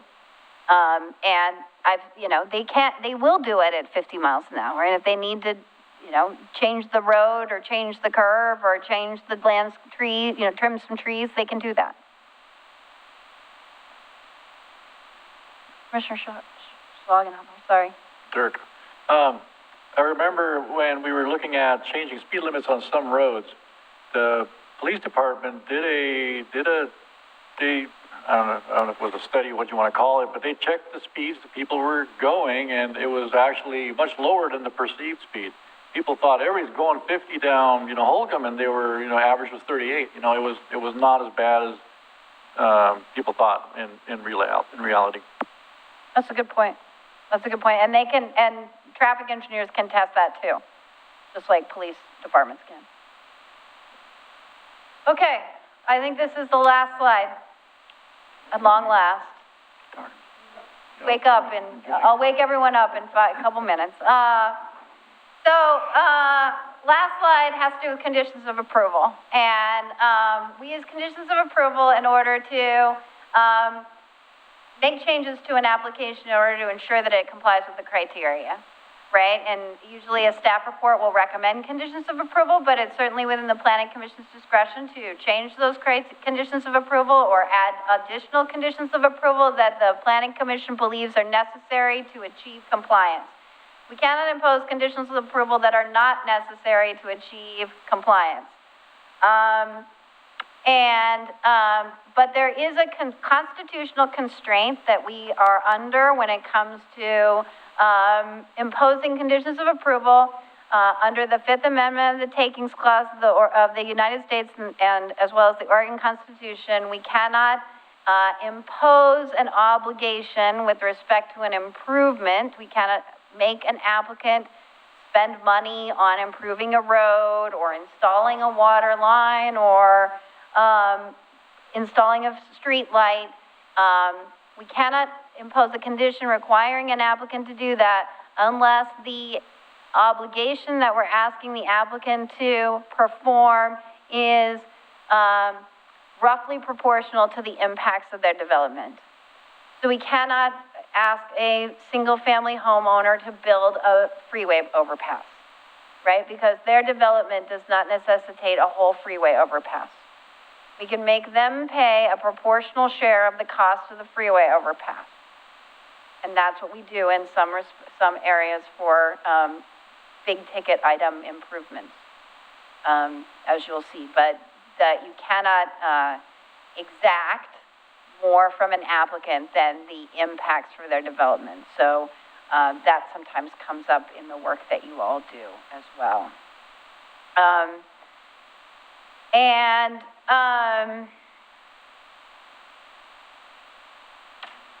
Questions about conditions?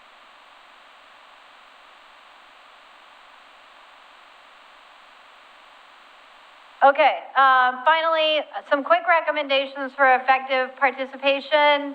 Try to avoid ex parte contacts or evidence. It just makes life easier. I mean, there are some highly controversial things that will come before you, and it's hard to, I know it's hard to avoid contacts, but try. If you end up reading a blog post or reading a newspaper article or reading something, send a copy to city staff and we'll just put it in the record. And then it's the issue is, like I said, disclosed and it's resolved. Be attentive and be prepared. The most efficient we can be is when we're prepared with our questions in advance of the hearing, when we're prepared, have read all the materials, and can make an informed decision at the hearing. Focus on the issues and don't make assumptions about what you hear. I said ask open-ended questions. Start with a paraphrase of what you've heard so that you can tell the person who's testifying sort of your understanding of what they've said so that they have an opportunity to meaningfully respond. Avoid prejudgment and don't be afraid to disagree. You all are of independent minds and independent experiences, and you were brought on this commission because you will share those experiences and expertise with respect to Oregon City and the criteria that you have to apply. So with that, this is my contact information, and you can reach me most times. I also provided a link to there's a land use training video that was posted online a couple of years ago that's quite good, that I would encourage you to take a look at, and then I've included the link for the Ethics Commission materials. Great, thank you. Would you all like these slides? Would that be helpful if I sent them out? Yes, please. All right, thank you. Any other questions? I'd just like to say that was very clear and objective. Quite dynamic. Yeah. It was good. It was good to not have an hour limit like we would with a work session compared to previous years. I apologize if it took more time than you were hoping. No, you're fine. It was worth it, in my opinion, please. Let's take a 5-minute break for everybody. So.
All right, we'll call the meeting back to order. I made a mistake and skipped over the meeting minutes.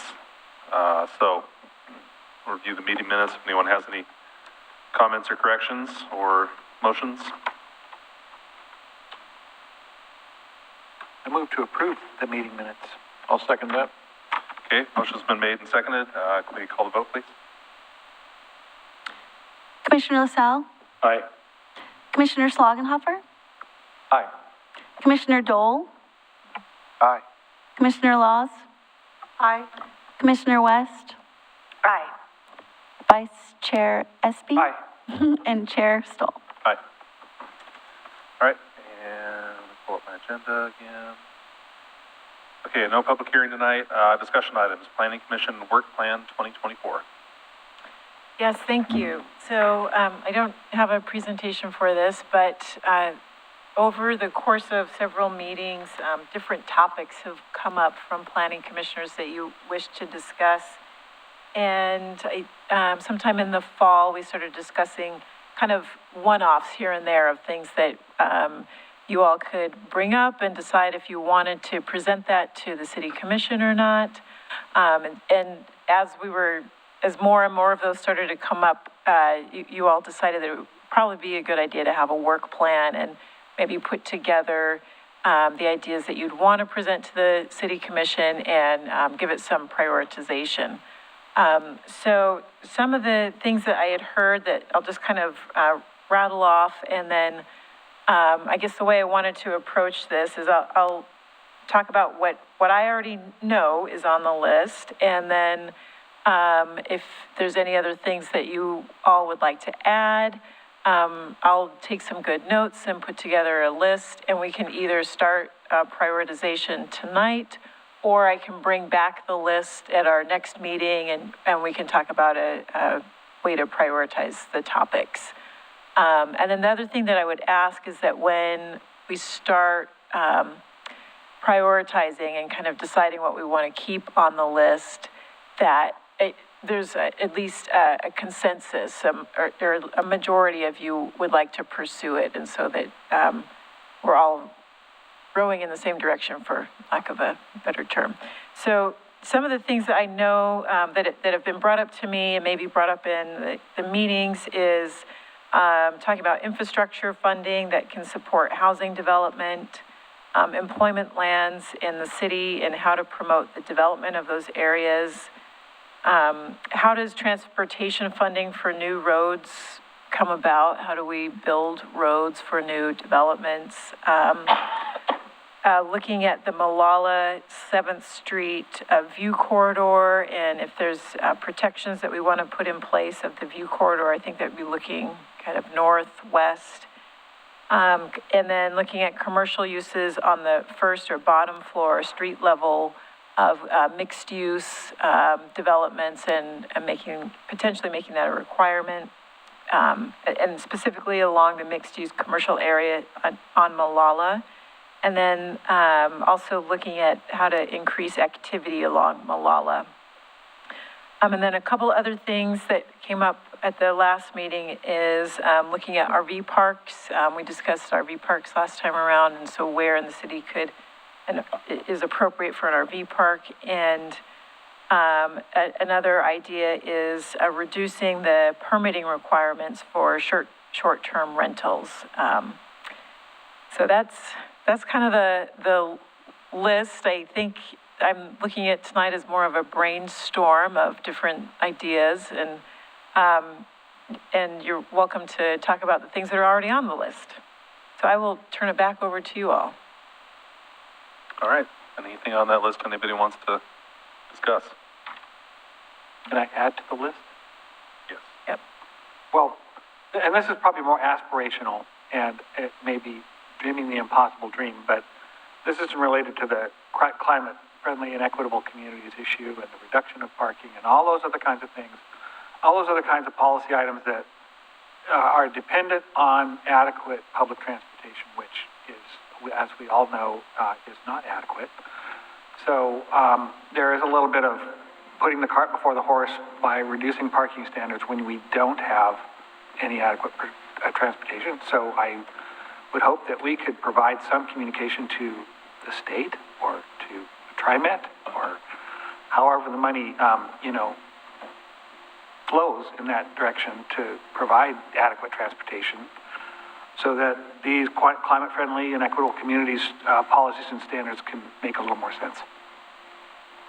I know that's kind of a mouthful, but. And I guess just to clarify, when you say provide adequate transportation, are you referring to like public transit? Public transit, yeah, more public transit lines throughout the city and more ways for people to be incentivized to use it. I mean, I guess maybe that, TriMet could turn around and say, well, gee whiz, nobody in Oregon City uses public transportation, so we're going to kill off, all these lines and we're not going to use them. But there might be ways by which people could be incentivized to use public transportation if it were more efficiently provided. Right. And along those lines, I will be bringing a discussion of the climate-friendly, equitable communities to Planning Commission at the meeting in February. So that may be a good place to. And then are we also going to be discussing housing production and mitigation strategies?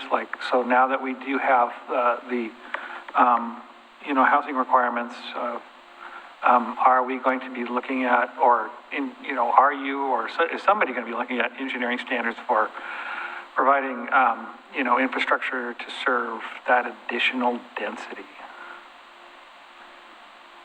That's a good question. So we fairly recently, I guess, adopted a housing capacity or housing needs analysis. I think that was actually at the end of 21, so it's been a couple of years. We're not slated to update that or adopt a new production strategy until 27. Because that was all based on buildable lands from the current code standards, right?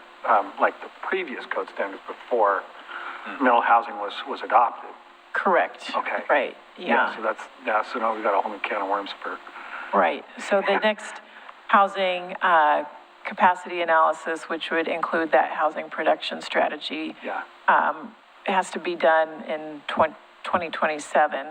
And I haven't put together a timeline of when we would start that, but I'm just probably thinking, not for another year or two. maybe a little bit more brass tacks as far as, what city engineers are thinking about in terms of standards for providing sewer and other kinds of. So kind of like along the lines of master planning for infrastructure. Okay. Yeah, so when something for, a quadplex comes in or something like that, are there actual standards that the city can apply that can easily be used when a subdivision, like normally when you get a partition, you have specific standards for sewer to provide sewer and sidewalk and all that other kind of stuff.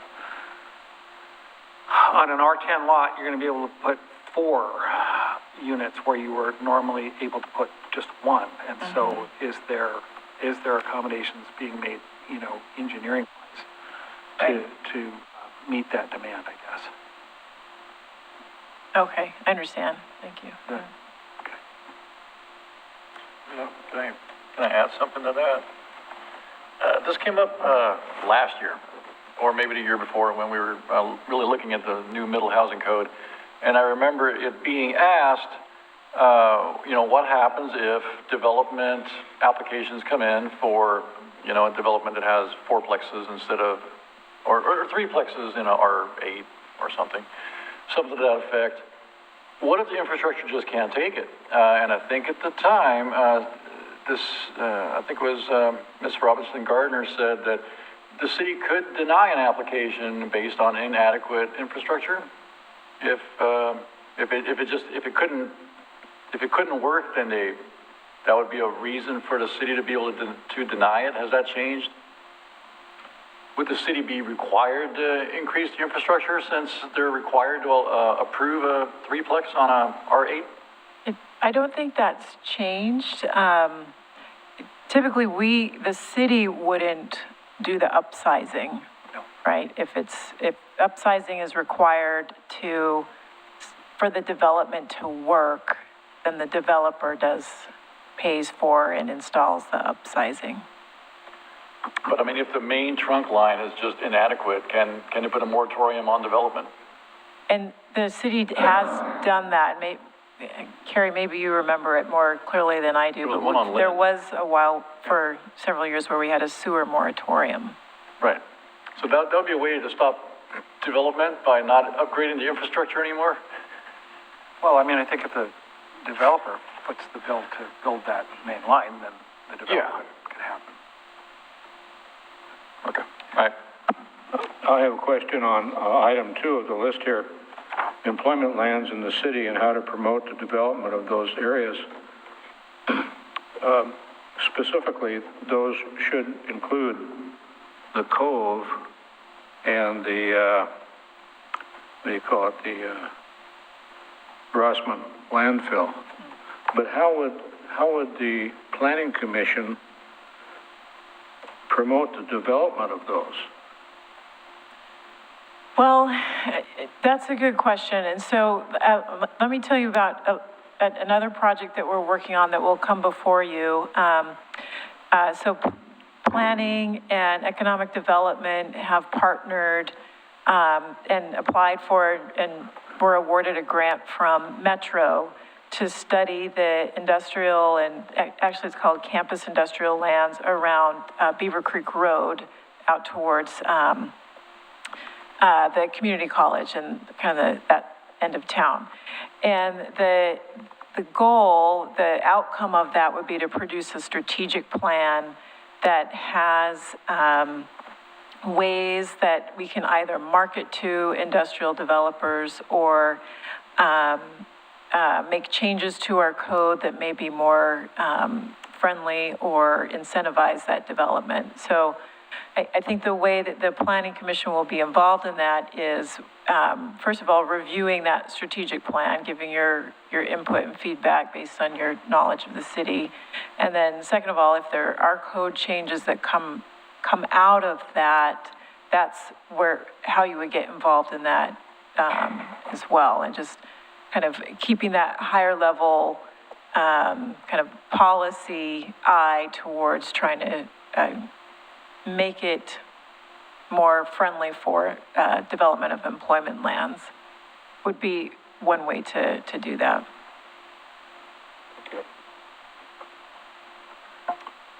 Commissioner Laws? One thing to mention as well, and I'm not quite sure if my fellow commissioners would be interested, is what we're looking at is higher density. So in terms of livability, in terms of our parks, our green spaces, obviously you can look down LaSalle Avenue, you can see a lot of trees being cut down. Obviously there's some reasons why that are structural, but as why is promoting a green kind of like policy in terms of smart planting, in terms of like trees and shrubs, is to kind of start promoting something for the future so our livability is better if we're doing more condensed living.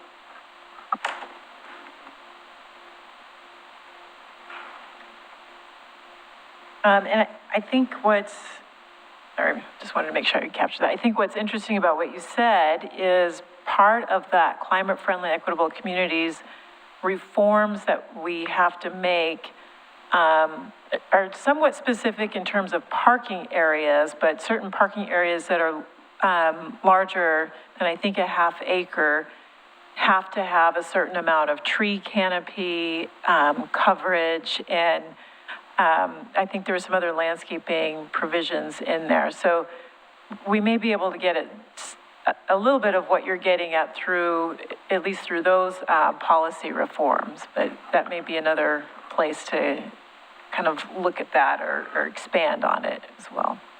Well, the other thing is it's more of a burden on our parks currently that are trying to, figure out funding.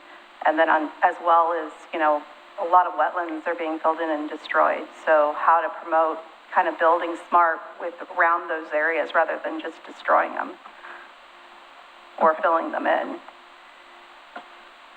So I have one more. Yeah, go ahead.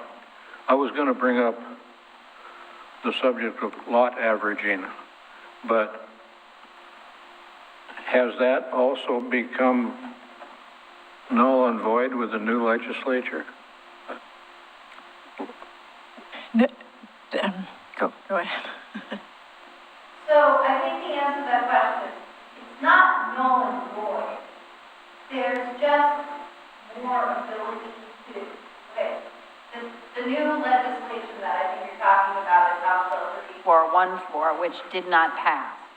But there is a new proposal that will do essentially the same thing. And what it does, if it passes, which I think everyone thinks is likely, is it allows adjustment of that minimum lot size to a certain degree. So it doesn't change lot averaging, it changes what the times in which the applicant can eliminate the minimum lot size.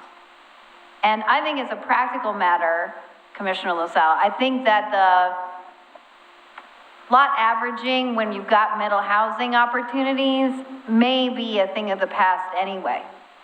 That's what I was thinking, yeah. I mean, aside from 3414 and all the rest of the stuff that's yet to come down the pipe, I'm just not sure that 5,000 square foot minimum lot size is a concrete single-family residential lot. Yeah, I had written it down as a possible subject, but like you said, for all practical purposes, it's no longer applicable to anything. Thank you. Commissioner Laws? It's interesting as well, like we're talking about affordable housing. But what we're losing is we have one or two options with middle housing. And really to get people who can afford to own their house and be able to get into a starter home is looking at a different scenario about neighborhoods. And obviously builders that come in want to make the most buck that they can, you know, which makes sense. But how do we promote more affordable housing or some neighborhood concepts that help first-time home buyers or the middle class be able to buy homes? One of the things that I think would be an interesting thing to explore would be encouraging, incentivizing the retention of existing housing, because existing housing costs less than new housing. So could you figure out a way to incentivize developers to retain their pre-existing affordable housing, because that existing housing by its nature will always be more affordable than a new house? Is there a way to capture and retain the existing life of that housing? And I've heard people say, you know, waive SDCs. I mean, I think it would take some meeting with developers to figure out what it would take to make that pencil in a way that would encourage developers to do it. But to me, there is a climate change benefit as well as affordability benefit of getting people to use the existing house that's already there.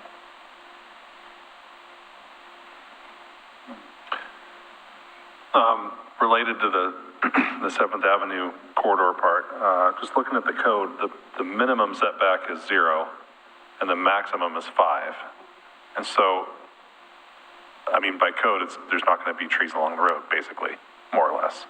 Because, I mean, so are we wanting to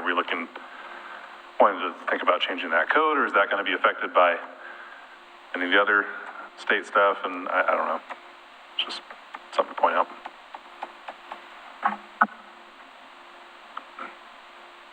Chair Stoll? Yep.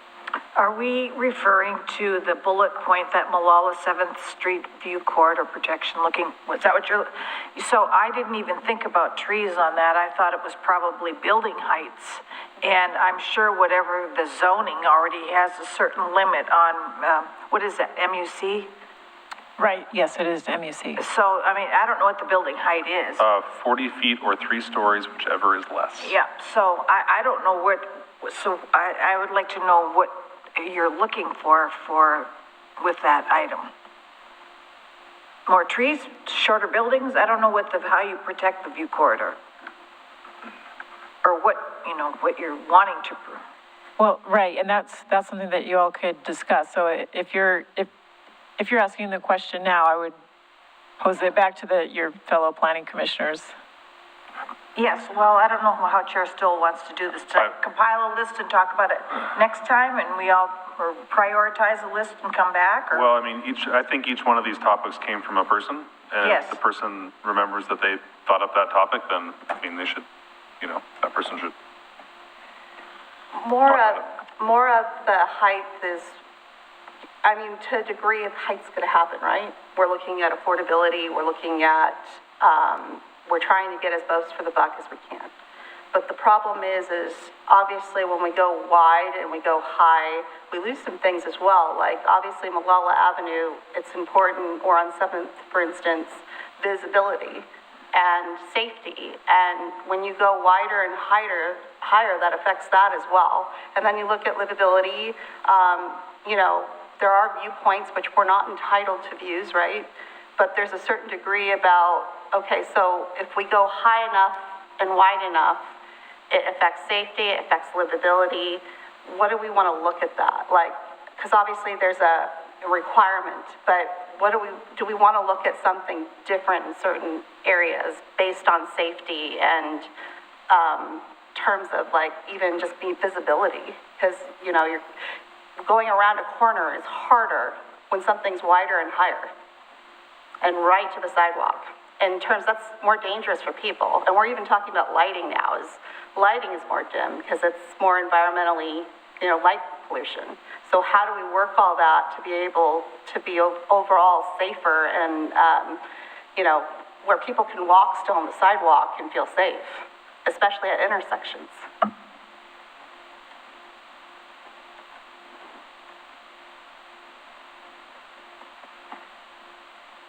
Any other, anyone want to address that or thoughts or? Well, there is multiple pieces in that. So, one, you have a zoning there, that mixed-use commercial, so it's intended to be a little denser than a residential neighborhood. Right. And then every time something goes up well, not everything has a traffic study, but you could look at the speed limit on 7th, but that's already been dropped, I think, through the years. I don't know what else.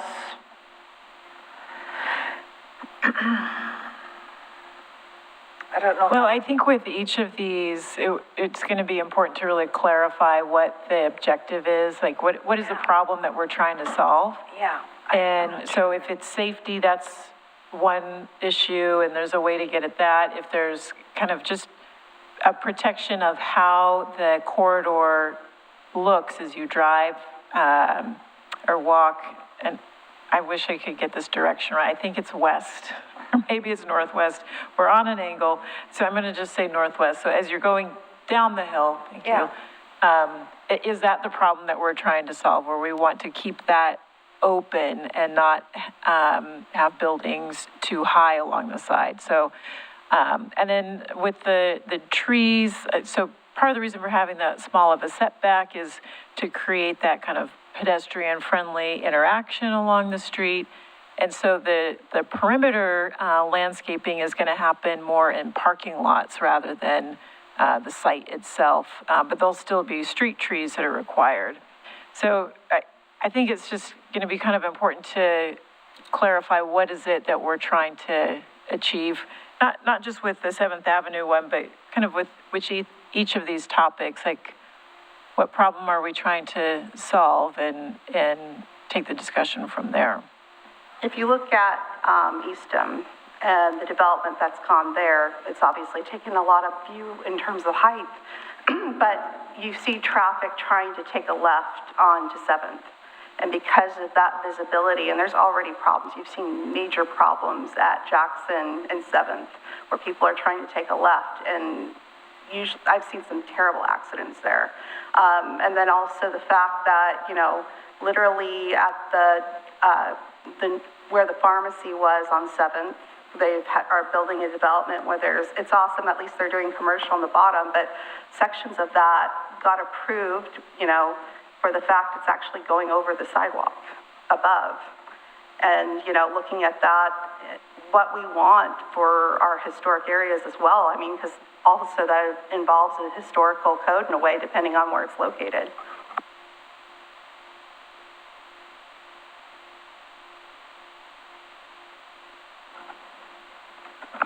Yeah, go ahead. Do we have lighting standards? Yeah, we do have lighting standards. They're in the lighting standards are, at least along the streets, are in the street design standards that were just recently redone and adopted last week. Oh, good, okay, because, yeah, because there were a few places along Malala Avenue that, you know, with the onset of LED or, you know, the new lighting, it's extremely piercing and bright. So it's, yeah. Be great to have. Yeah, and if you're interested in that, I could ask Josh Wheeler to come back and talk through that a little bit. With some of the transportation and traffic questions that you had, we could ask our consultant from DKS, Rhea Plisowski, I really hope I said her name right, to come back and talk to us and answer some of those questions.